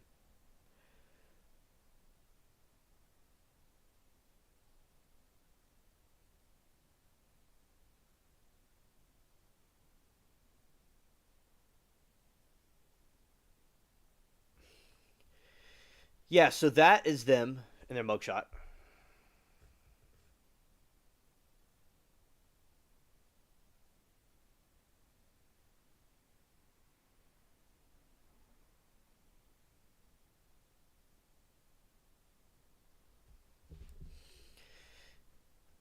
In court Friday, Silverman displayed a photo taken of Fabio Cementelli's wake where Baker can be seen sitting in the area where the deletion occurred. Monica Cementelli is seen just feet away in the image. Silverman asked Baker whether he slipped the burner phone to her or at the wake, and he denied it.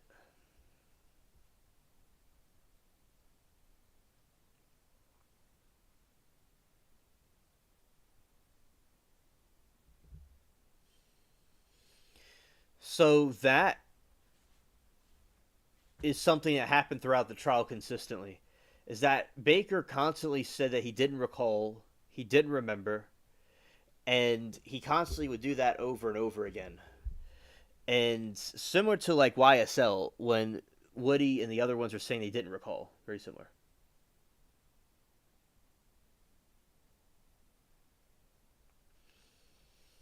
Shell says about Fabio, I thought he would have been taller. He was than he was. I'm 5'9". He was taller than me, but not as tall as I had thought he would be.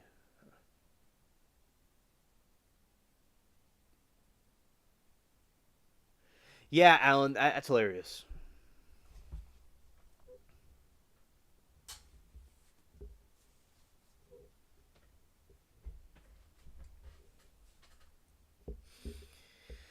But Silverman pointed out that Monica Cementelli had used the phone just days later in Canada during the funeral proceedings in Toronto, Fabio Cementelli's hometown.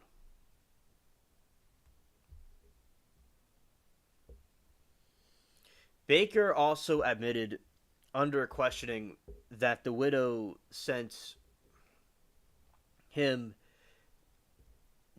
nude photos of herself with her wedding ring still on her finger. Everyone grieving grieves differently, Baker declared.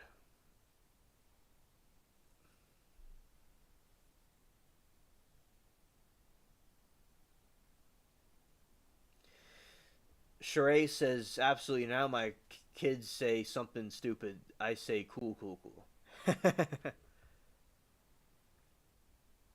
Yeah, it's funny.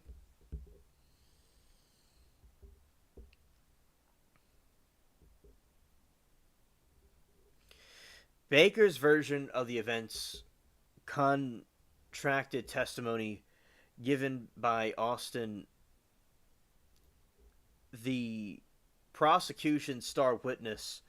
Austin had fled the deletion with Baker in the deleted man's Porsche, a detail authorities didn't discover until October when they arrested Austin, an Oregon probation officer. Austin pleaded guilty to the second degree murder in Fabio Cementelli's deletion and got 16 years to life. He told the jury recently that the stylist widow wanted him deleted. He testified that he and Baker stabbed the hairstylist to the point of being unalived. After Monica Cementelli left the door to the couple's house unlocked and that they had previously been to the house and knew the layout.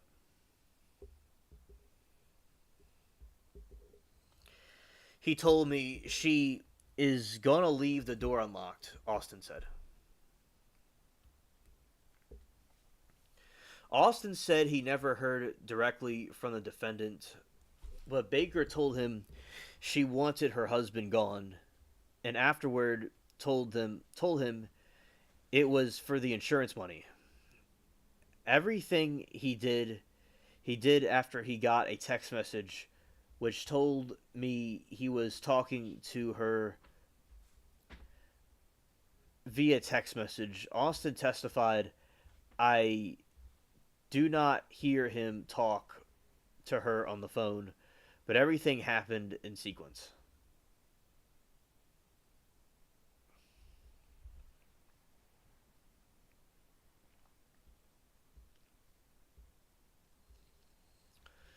During cross examination, defense attorney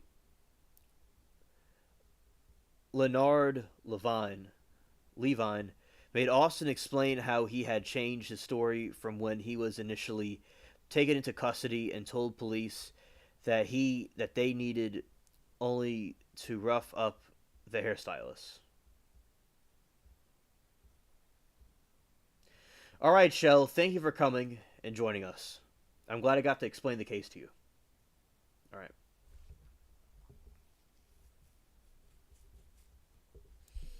Have a nice dinner, Shell. The problem with Austin is that everything that he knows was told to him by Baker. He never spoke to Monica. Right. He's a sidekick. He's a stooge. He's a tag along. He's like Igor from Frankenstein.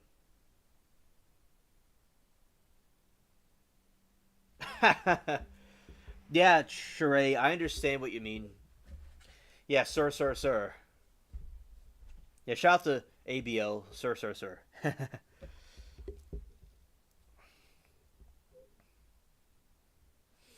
A minute after the men drove off, daughter Isabella Cementelli discovered her father's bloody body and called 911. When an operator guided her through a desperate yet failed attempt to save him.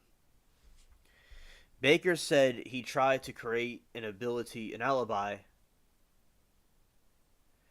by appearing at LA Fitness before buying cleaning supplies to scrub the Porsche.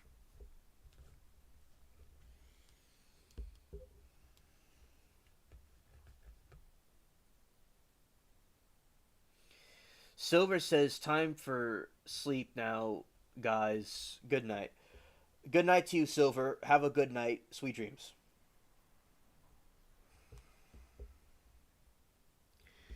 Cleaning supplies to scrub the Porsche he abandoned the vehicle in the area with no cameras and took Austin to a bus station so he could catch a flight out of town. At home, Baker said he got rid of everything that belongs to her to his relationship with the defendant. He said they didn't take for a while but resumed to the relationship after meeting a Glendale bar. "I never told her I deleted her husband," he said. Separated and behind bars, the couple continued their relationship through three-way calls using a third-party number that connected them to a code like kite messages. Baker acknowledged that this is one of the secret messages sent to him in prison. Monica Cementelli asked him to send her something personal of this, of his.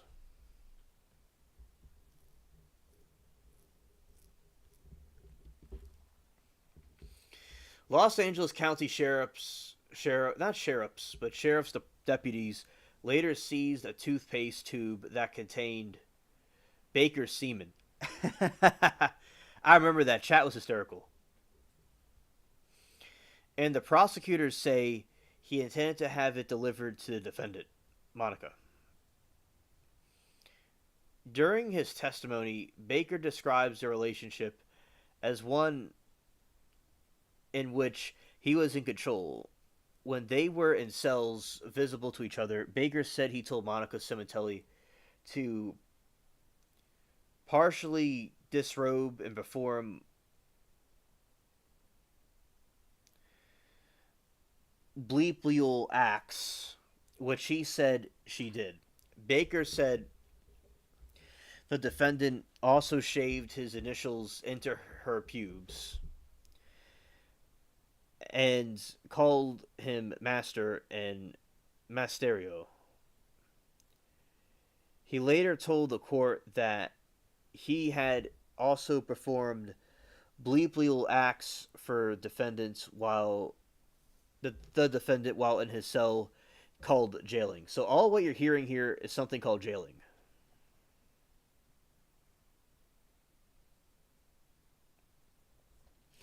Baker, however, said they did not discuss the deletion over the years, despite numerous jail conversations. Eventually, his ex lover figured out the deletion of her husband, that he deleted her husband. He realized the day she called me a fucking murderer.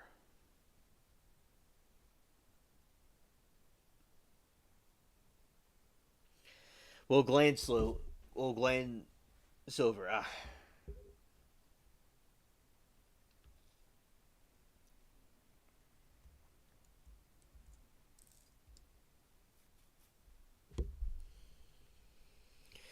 Before he pled no contest, he claimed he was told he could get a far less sentence, much like Austin, if he implicated his ex lover. If he implicated his ex lover, he said he told attorneys, "I can do that." That would be a lie, but conceded under the cross examination that he never saw a plea offer on paper.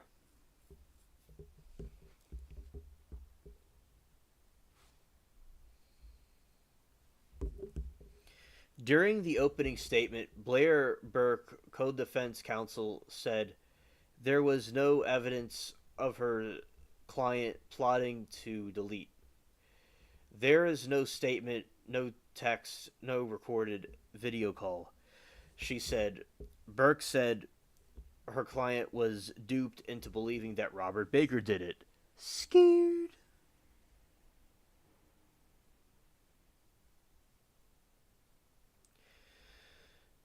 Thuggin' Smurder. I said like fug without the C and K. I said fug with a G.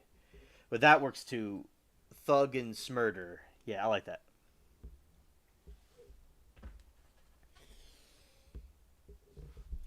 Hello, Lauren. Good to see you.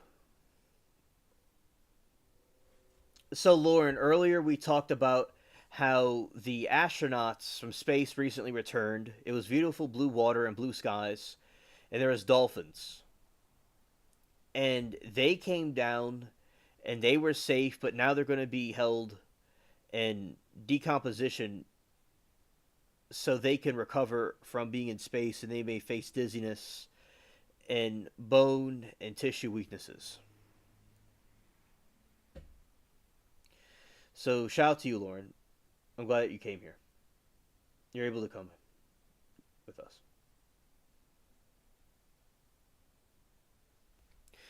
Initially, when police responded, and right now I'm talking about Baker, and we're talking about, I'm just reviewing Cringe from Baker from the Monica trial. I explained to some people in the chat about who Baker is and the Monica trial. He's just disgusting. And we all roast Baker. It's hilarious. We roast Baker. But yeah, they're just both disgusting.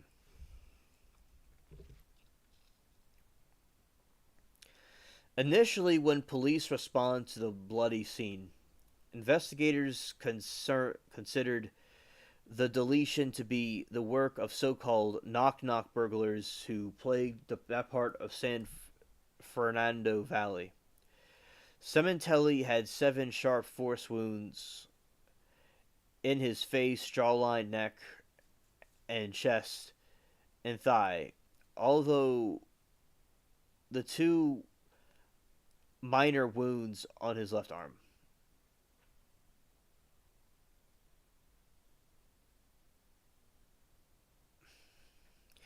So let me get this straight. Okay, Sementelli had 7 sharp force wounds in his face, jawline, neck, and chest. That's very sad. Now, it's good to learn knife combat skills.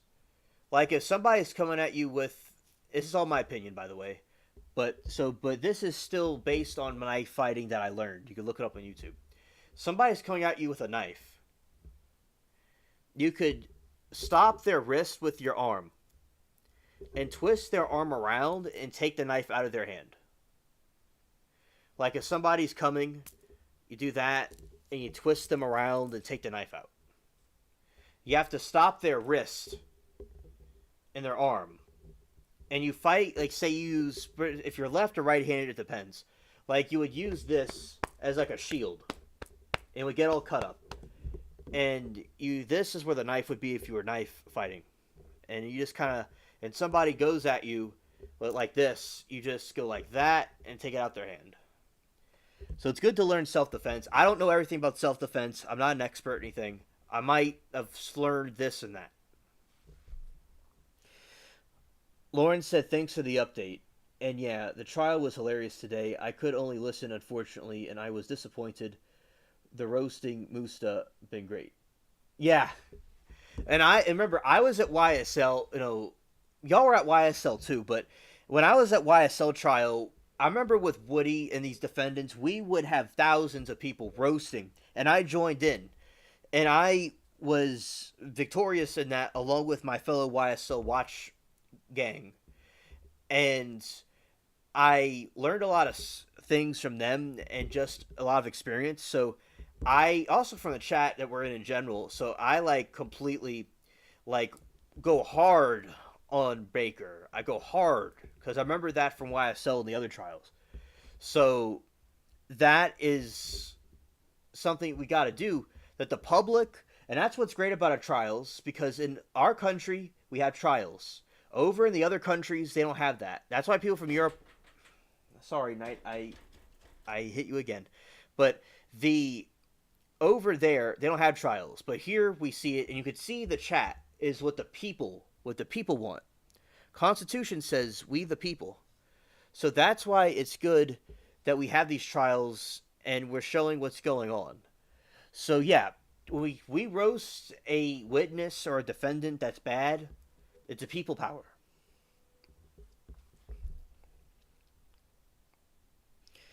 While the home's main bedroom was ransacked, the hair Mongol's 8,000 Rolex watch remained on his wrist, puking the interest of the detectives.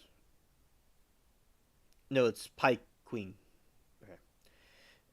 About a month after the crime, LAPD Department Ryan Verona testified that Baker's DNA was tied to blood evidence at the crime.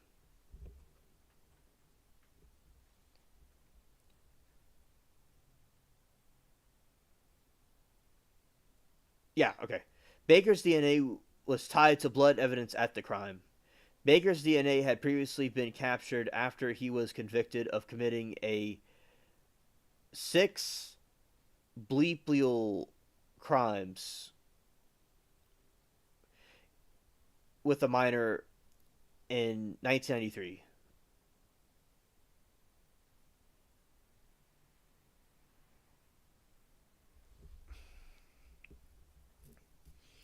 Baker on the witness stand Friday grew angry and refused to answer questions about the conviction, which saw him dismayed from the U.S. Army when he was a staff sergeant and sentenced to 2 years in prison.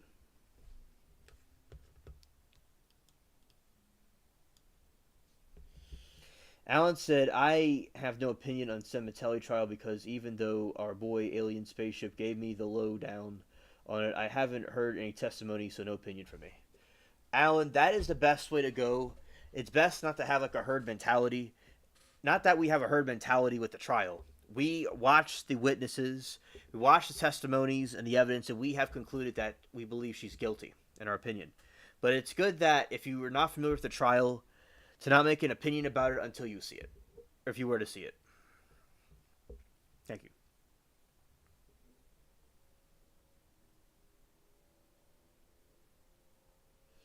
Oh yeah, absolutely, absolutely. Right, right, yeah, exactly, Boudreaux. The judge removed the jury from the courtroom and then ordered Baker to answer the questions under the threat of striking all his testimony and ordering jurors to ignore it. He admitted he was twice rearrested for failing to register as a bleep offender.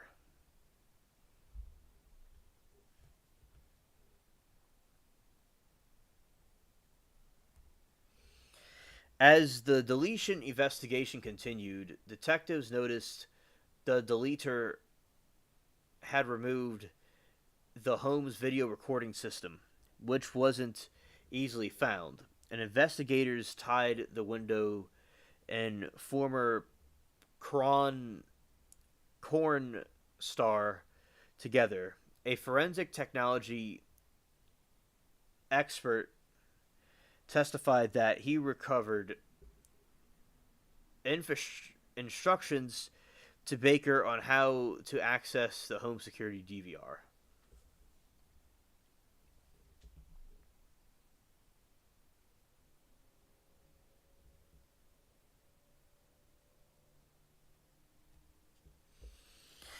LAPD Mitzi Roberts testified that Monica Cementelli was distracted, that she nearly missed an exit from a Target scared showing jurors a security video on the large courtroom screen. For weeks before the arrest, LAPD investigators surveilled the window Baker as they became suspects, seeing them together in cars, bars, and comedy club and on the luxury trip to Las Vegas. After detectives pulled the pair over in Monica Cementelli's black Mustang with Baker at the wheel, officers placed them in the back of the police car together. The video recording system captured Monica allegedly telling Baker to deny everything and don't talk. Michael says the 2 years in prison was because Baker was a bad boy with his 14-year-old stepdaughter. That is a great way to summarize it. Yeah, absolutely.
All right. Also, hello, Billy. Good to see you. Monica actually gave great advice. Deny everything and don't talk, never ever talk to a cop or Ellie without a lawyer. Innocent or guilty, cops are not your friends. All right? And Billy, we were talking earlier about the astronauts coming back to Earth. And we are talking about how they were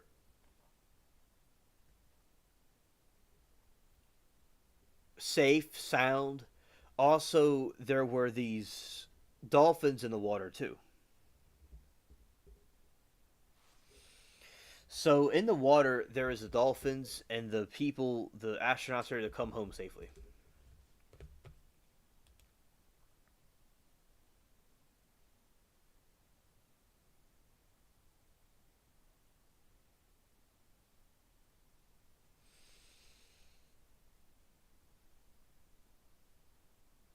Yeah. So basically, what happened was you have Baker, and he has all kinds of disgusting. So also, Billy, we're talking about the Monica Cementelli trial now. She's accused of murdering her husband, and she had a love affair with Baker. and he was a former corn star, and she's pleading not guilty. But it's clear with all the evidence that's being shown that she was very guilty, and for Fabio to know where to go,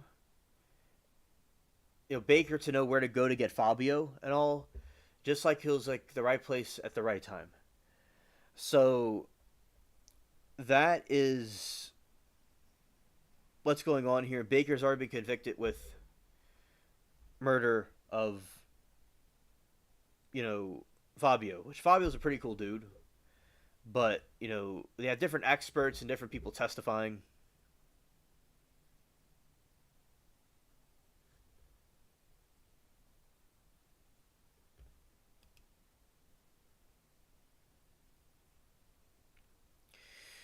Sordid case of fame, text, and money in grisly murder in South California, Southern California.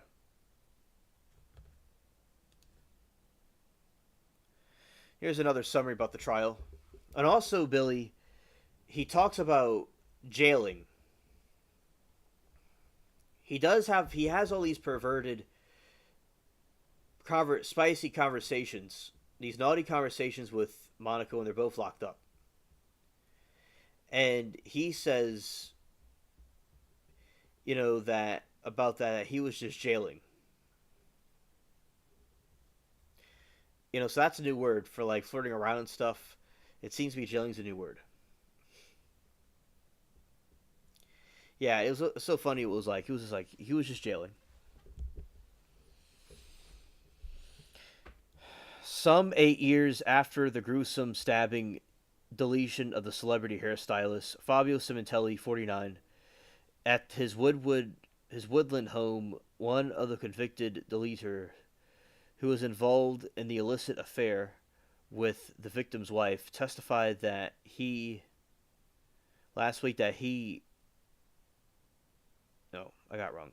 Testified at her trial week that she had no part in the company of the conspiracy. The the deleter the deleter no had no part in the conspiracy to unalive Fabio.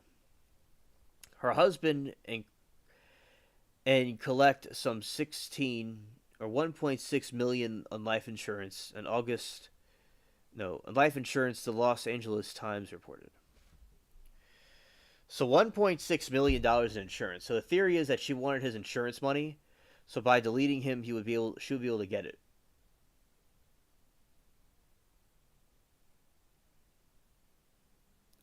The million insurance, the Los Angeles Times reported. The 49-year-old victim was found leading to deletion on his patio on Jan 23, 2017 by his daughter Isabella. Fabio was also who called 911 while directly trying to save her father. That's very sad. Rebecca Baker.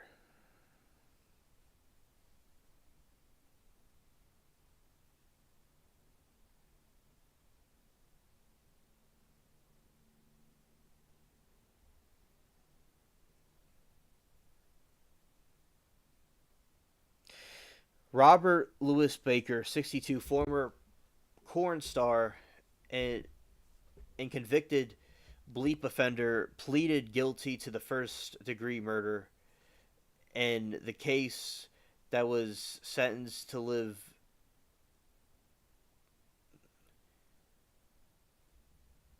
in prison without parole. His accomplice Christopher Austin, parole in Oregon. The convicted of second degree murder for his role in the deletion.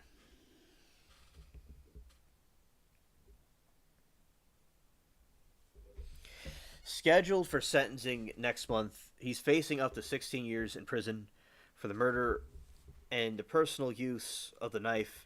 According to Austin's testimony, he and Baker entered the couple's unlocked front door and found Fabio sitting on the back patio, a location he reportedly regularly made business calls from. In the time reporting, Austin testifies that he opened the patio, grabbed the Fabio by the mouth to muffle any screams while Baker stabbed him.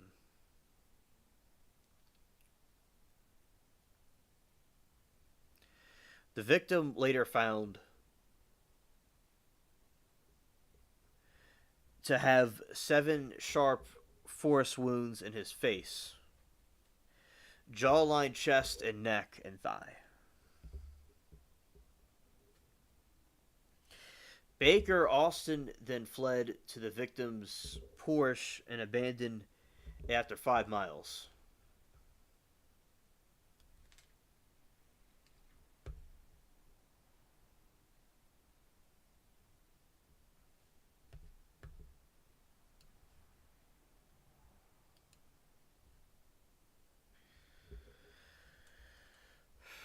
All right. So you have that is Monica and Baker, the two accomplices.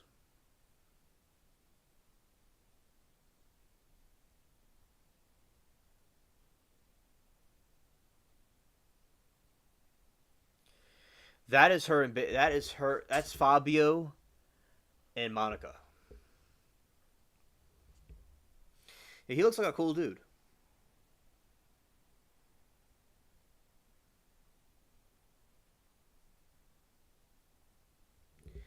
You know, it was absolutely insane. Like, it's so terrible what you did. So terrible.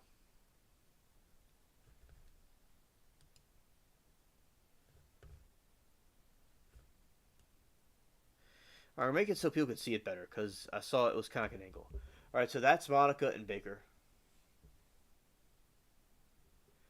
And that, no, that's Monica and Fabio. Fabio, rather.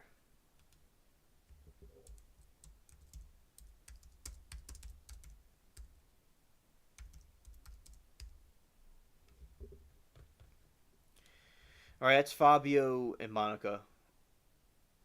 And that's just Fabio by himself. And that is Monica and Fabio right there.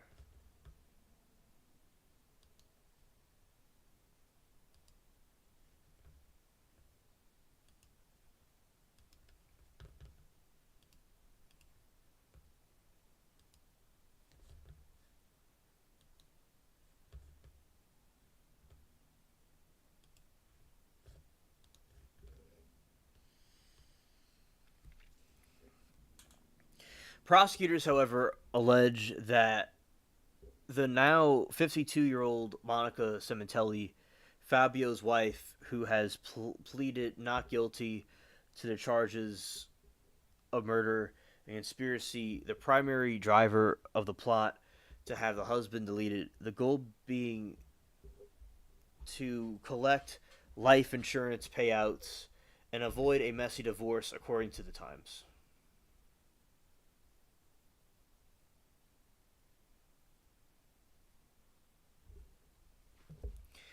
Baker and Monica, who have admitted to being lovers, met at West Hills, LA Fitness, where Baker was a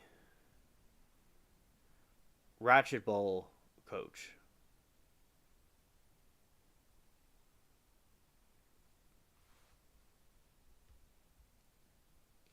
I played racquetball before,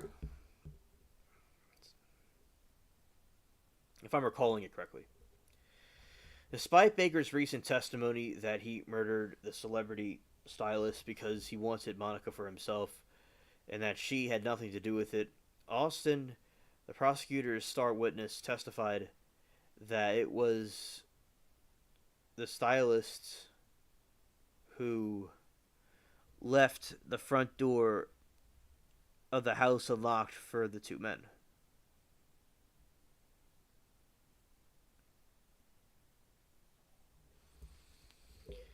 Austin further testified that while he never heard directly from Baker, referred to her as his girl, said that she and Fabio were an abusive marriage and that she wanted her husband gone and that the deletion was an insurance payout, was for the insurance payout. The timestamps report. The timestamp. The time reports. Okay.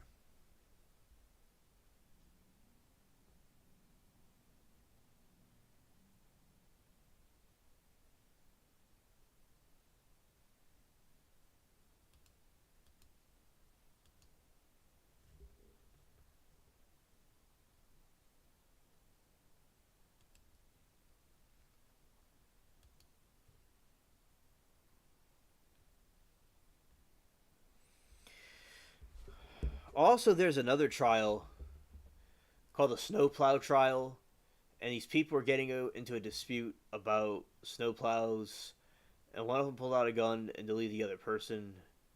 And I think that it was just not necessary to go and delete the person over. I feel something that could have been peacefully resolved. And there's trying to set motions for a mistrial because the defendant, they cannot cross-examine the witness of the crime because of the issue with the laws over there.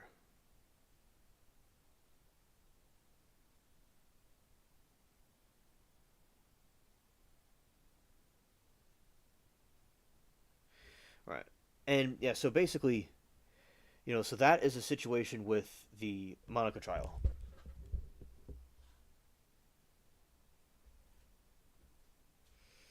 And this is a picture of Baker's saggy self right there. There he is. Scared. And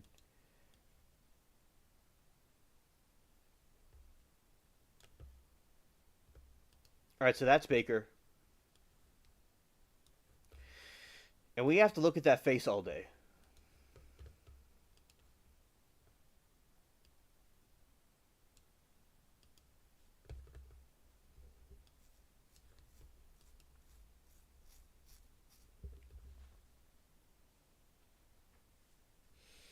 He is a saggy lump, and he's full of STDs.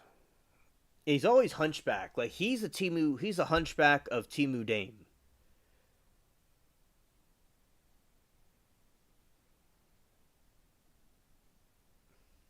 You know, yeah, and he just no. Also, him and the prosecutor gets in fights. Like she didn't want the name of the victim being said, and she said the name, and some people disagree with her saying the name, but like it was just really cringe. Like it was a funny type of cringe. But yeah, he wanted to walk out the courtroom, and there's times where they both get in fights with each other. And today she was talking about the glitch on his phone, and he said, "I don't know, it might be your glitch."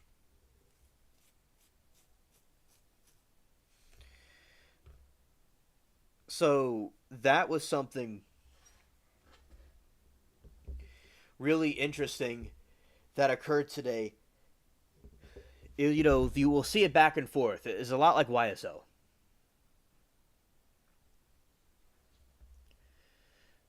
Allen says the judge in the snowplow trial has already denied mistrial for the case. It will move on. I suspect that Jason is guilty.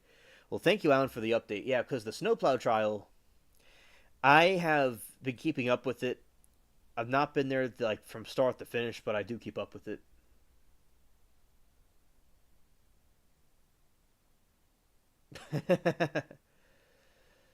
He is in shackles, so he is always leaning forward because of it.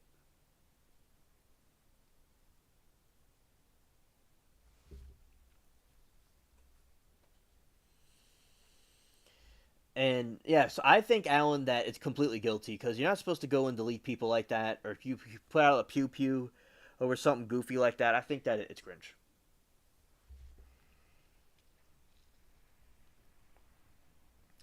My take on the JFK files, I am glad the JFK files were released.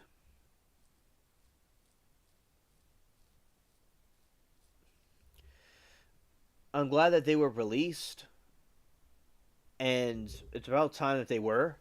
I don't know if it's any new information that we were supposed to find out before, because I thought last time he was there he released some. So I don't really know, but it's good that they have them out for people to see.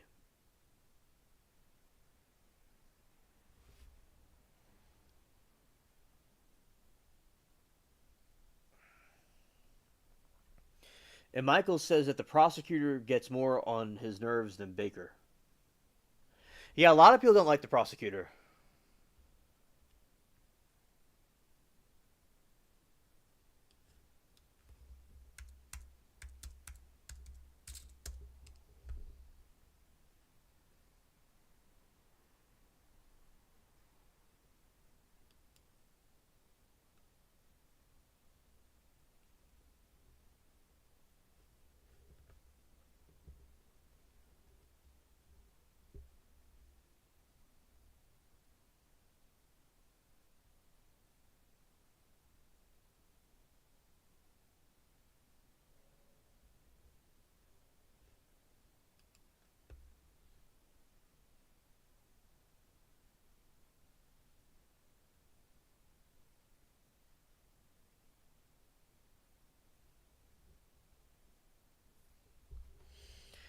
All right, these are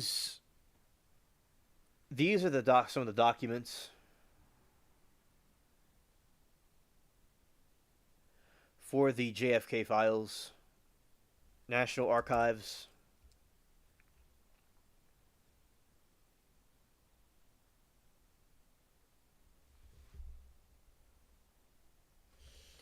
And Alan says if you think the JFK files are going to have any real information as of what happened, you haven't been paying attention. Our government is beyond corrupt. Exactly, Alan. And last time he released JFK, I thought he already released the JFK files. When he was in office last time, he released all the JFK files. What are these JFK files? The Timu version of them? Were there Timu files?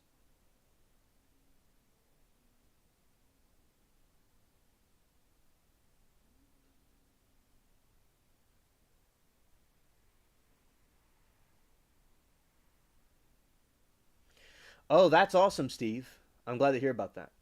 A shout to her. I'm glad that you're over there.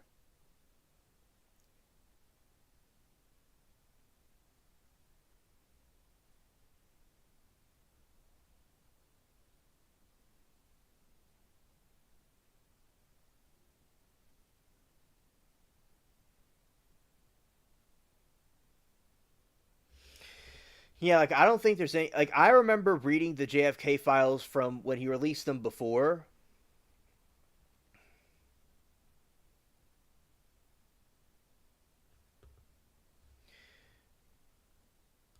Alan, I remember during his administration last time, some files about JFK were released. And I remember I was reading through it about the different groups that had something to do with his deletion. Something was released about it. Thank you for the info.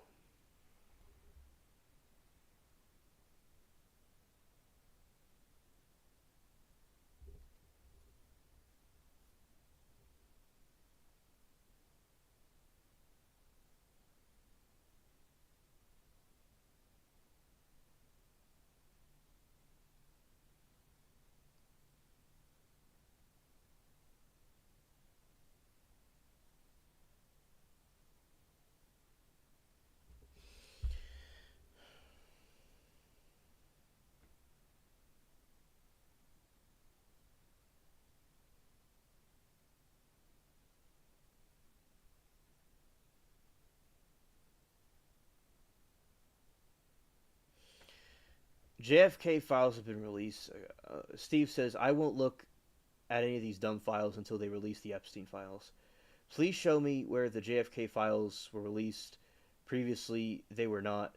You may have been told that they were, but it was probably propaganda. Alan, this was back in like when Trump was in office last time.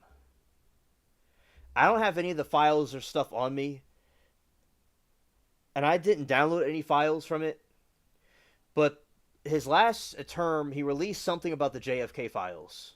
It was something about JFK files. And also, it was his last administration. This was before the pandemic. It was before his last election. It was before Biden got in there. There was something about it that was released.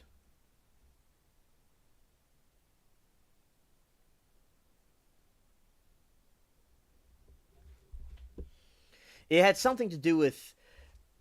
No, wait. Yeah, it was. I believe it was that. It was now, Alan. It was something about JFK or something like that. Yeah, it was JFK. I don't know what was released about JFK. It may have not been this specific files, but yeah, something about JFK was released. Michael says the files you have up now. One of them links the Italian communists to killing of deletion of JFK. Okay, Michael, thank you for the information. And I saw something before about some other groups having to do with it as well. Maybe some Masons, stuff like that. Yeah.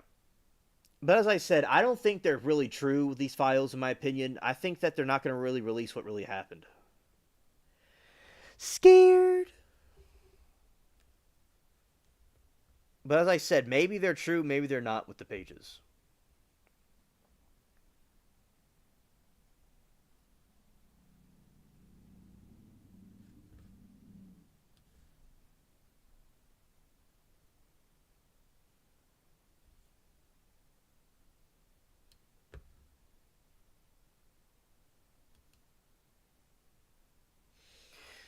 Understood, Michael. I don't know what the files were about. It wasn't these files that were released, obviously, but it was some other files about it. I don't remember what they were exactly. But it's very similar to this.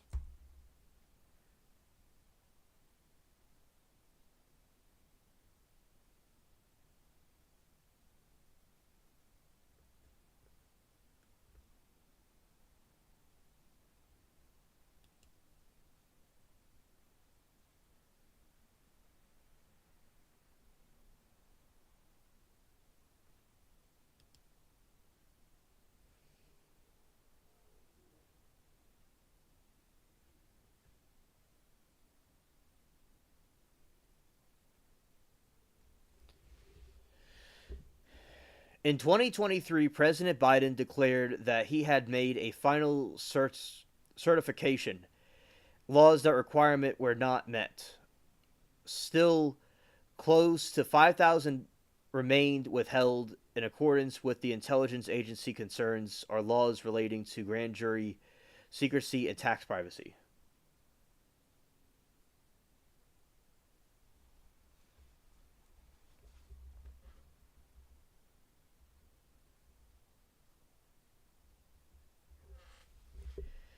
Exactly, Alan. I think that it's so corrupted that they're not going to release what really happened. Yeah.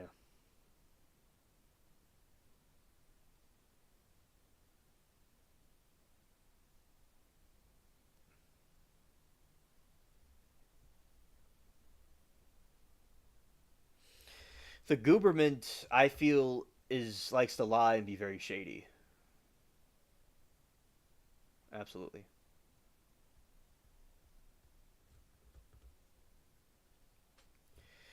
Yeah, so the JFK files were released, and also the 9/11, all that stuff, because I believe that the government is corrupted, and they're not going to show us exactly what happened.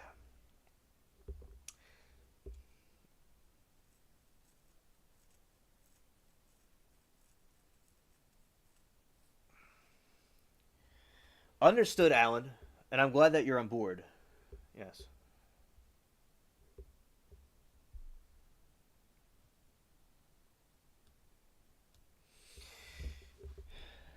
Now, Alan, do you think that the conspiracy theory that the Republican and Democrats are two wings of the same bird, in your opinion? That's something that has been contemplated. that they're both like on the same side. I'd like to know your take on that, and anybody else takes anyone else their take on that too.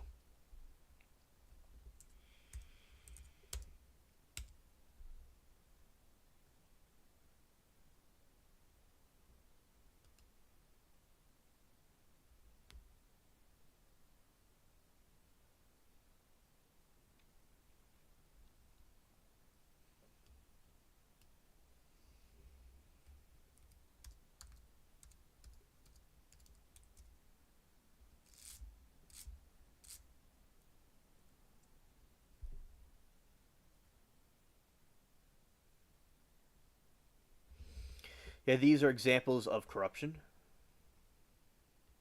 Scared.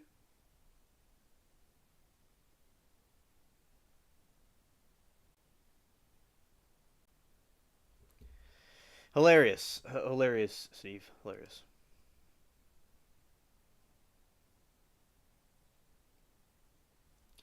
I think this map is should be flipped around. To an extent, you agree. All right, Bedro, Steve understood. Alan said they are not two wings of the same bird. They are two sides of the same coin for sure. Ah, okay, Alan. Thank you. Thank you. Yeah, because I feel that they care about the existence. It's not about the republic or the democracy existing. It's about not about the people, but their existence is the most important thing. That's what I feel. That the existence of the government itself is the most essential thing to it. Steve says, I think the two parties are different but have the same puppet master. Essentially, a president election is to see who will be the top biatch. Right, right.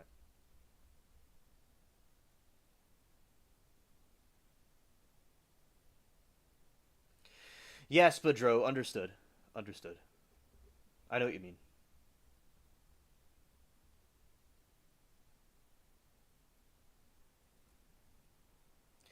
No, I know what you mean.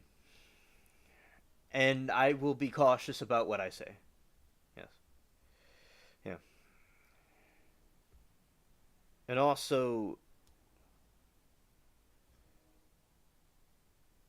so basically, with the different files and stuff, I'll be interested to see what people come out about them.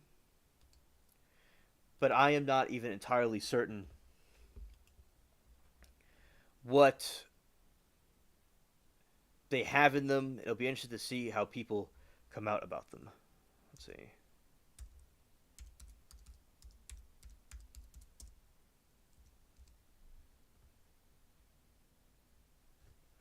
Elon Musk celebrates the moment of optimism after NASA astronauts return to Earth. That's cool.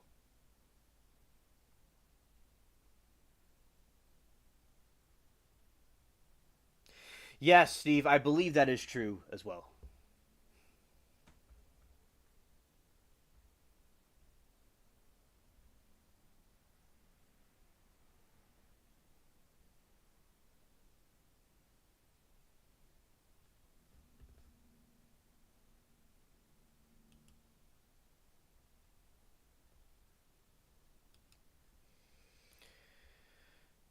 All right, Elon.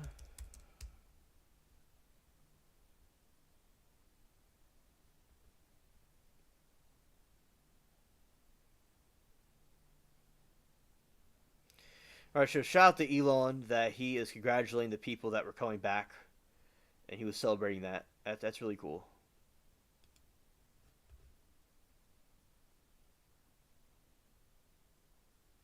That's done with Elon. Yes.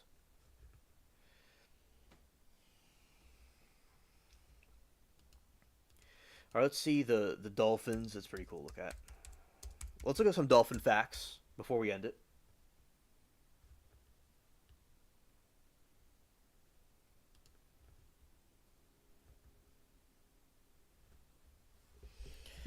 Dolphins are carnivorous. Dolphins only sleep with half of their brain.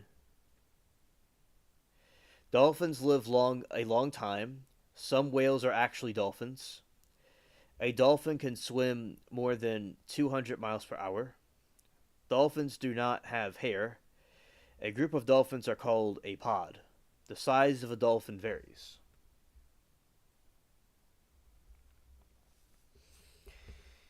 And about the conspiracy theory stuff with the Gooberment, I said my position about it, and y'all gave me a response. And thank y'all for the response and y'all opinions about it. Thank you.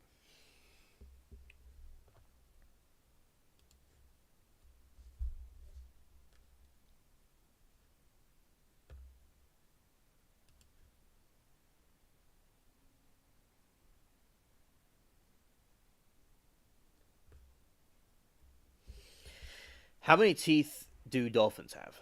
Dolphins typically have between 100 to 200 conical shaped teeth, which they use to grab secure prey, but they don't chew their food, instead, swallowing it whole.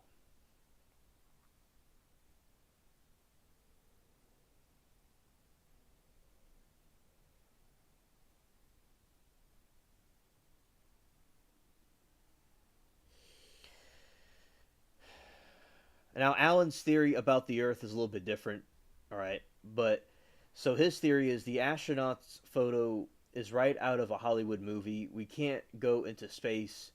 We can only go into Earth's atmosphere. We can't go higher because of the dome firmament. All right, understood.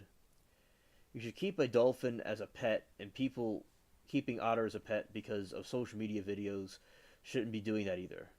You shouldn't keep a dolphin as a pet, and people keeping otters as a pet because of social media videos. Yeah, facts, the pods.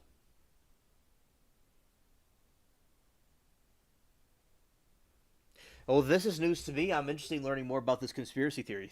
Thank you, Alan, for sharing it.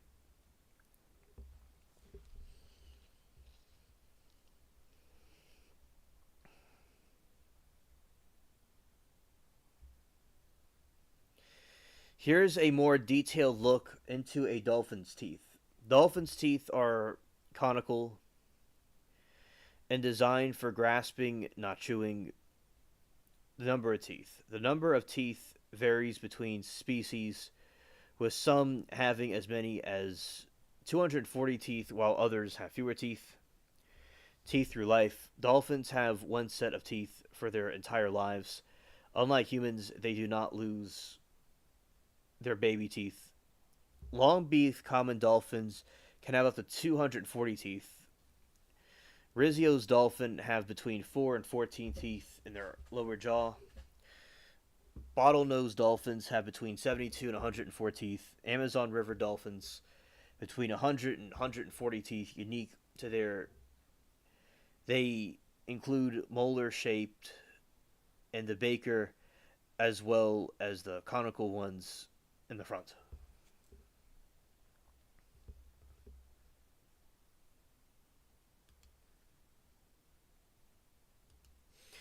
Dolphins have a very high drive for reproduction, and they even can grape people. My buddy told me a long time ago that they grape people like in the water. Like they're really you know into doing spicy stuff like Baker.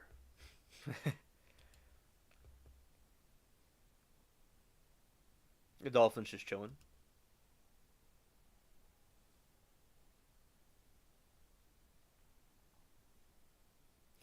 Oh yes, shout out to the dolphins for doing that. I'm glad that they humbled them.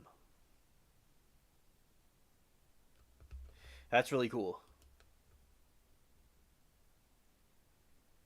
Yeah, shout out to the dolphins doing that.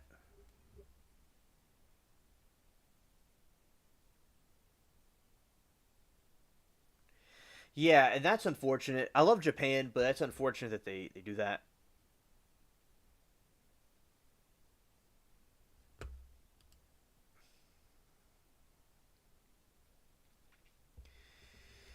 That's a dolphin kind of like laughing. or trying to eat something. And then you have this.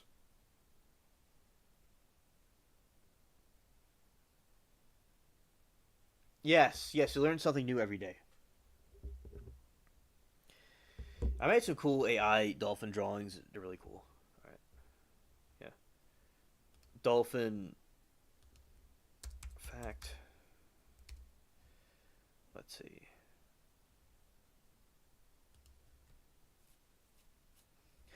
Dolphins have a limited color vision,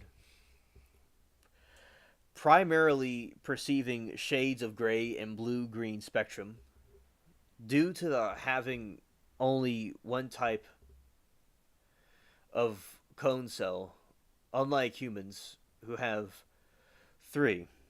Here's a more detailed explanation. Limited color vision. Dolphins, like many other marine mammals, have visual system with only one type of cone cell, meaning they likely experience a world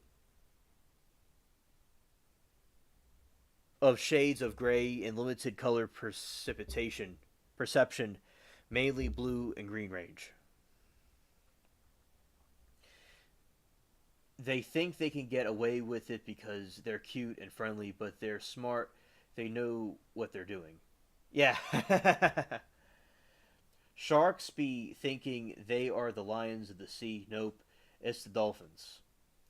They will smack a shark, run off, have a good time, and go back and smack the shark again. Yeah, shout out to the dolphin defenders.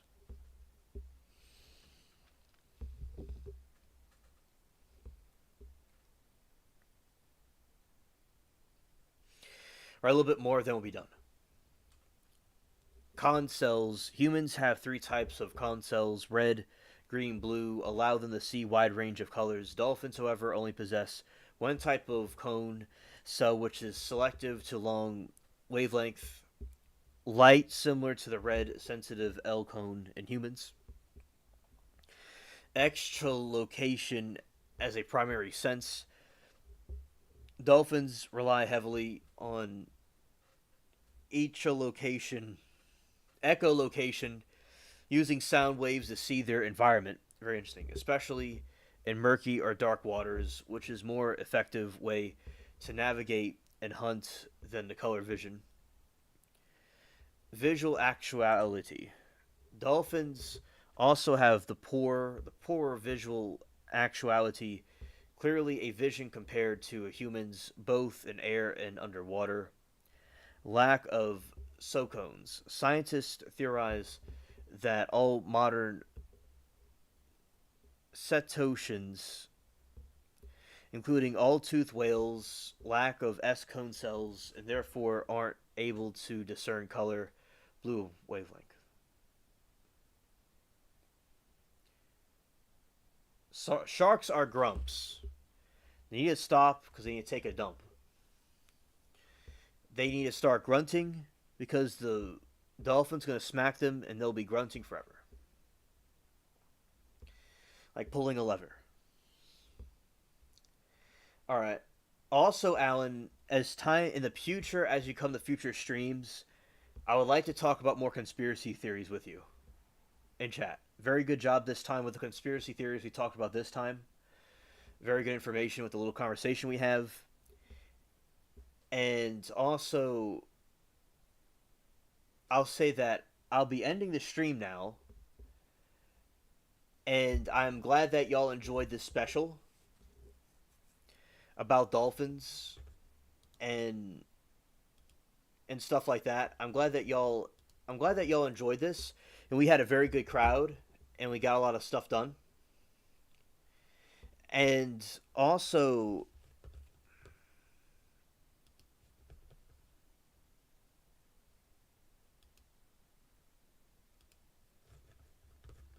Xing out the windows.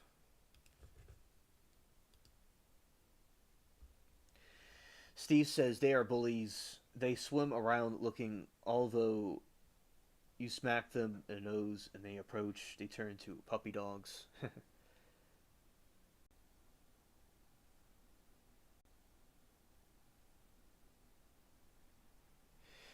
Okay, everybody. Everybody, have a great rest of your week. And I'll be doing the next live on Thursday and Friday.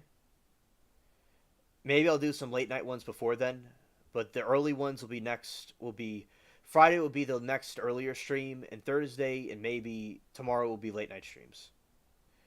All right, and chat. Thank you, buddy Alan, and thank you, Sheree. Thank you, chat, everybody, and Budro, and everybody else that came here. And peace.